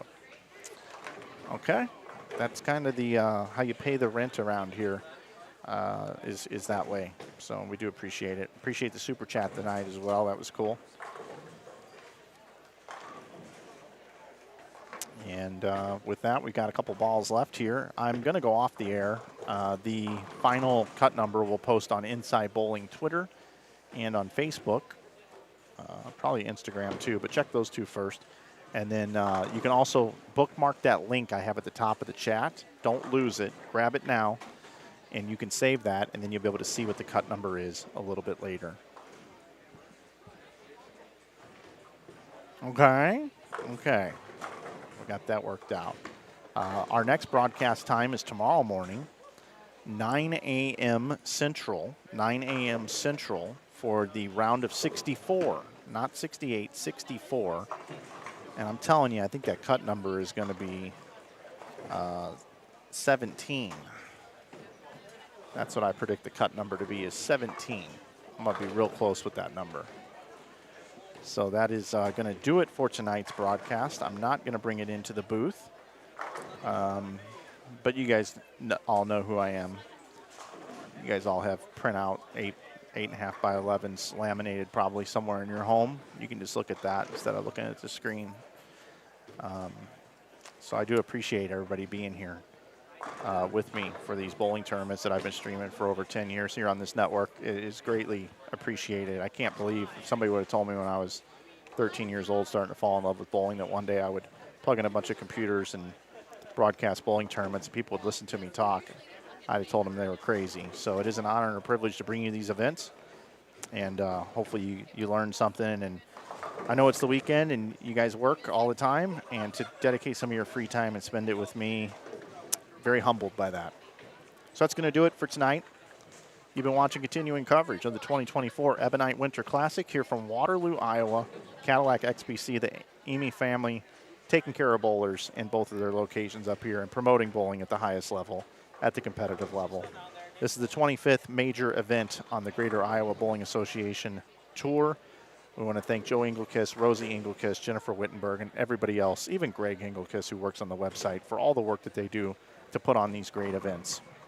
Again, let's thank Ebonite, the Waterloo Convention and Visitors Bureau, Brandon Steen, the Steen team, I Am Bowling, Budweiser and Bud Light, the OP Restaurant, Kwik Star, Kwik Trip, Hampton Inn, and of course, Cadillac XBC and their entire staff. My name is Mike Flanagan. I will see you tomorrow morning at 9 a.m. right here on Inside Bowling on YouTube. And I can't wait to help crown a champion and put on a show tomorrow and tell the stories of all these great players that we have left in this event. A little bit higher scoring. It should be exciting tomorrow. We will see you then. Have a great night, everybody.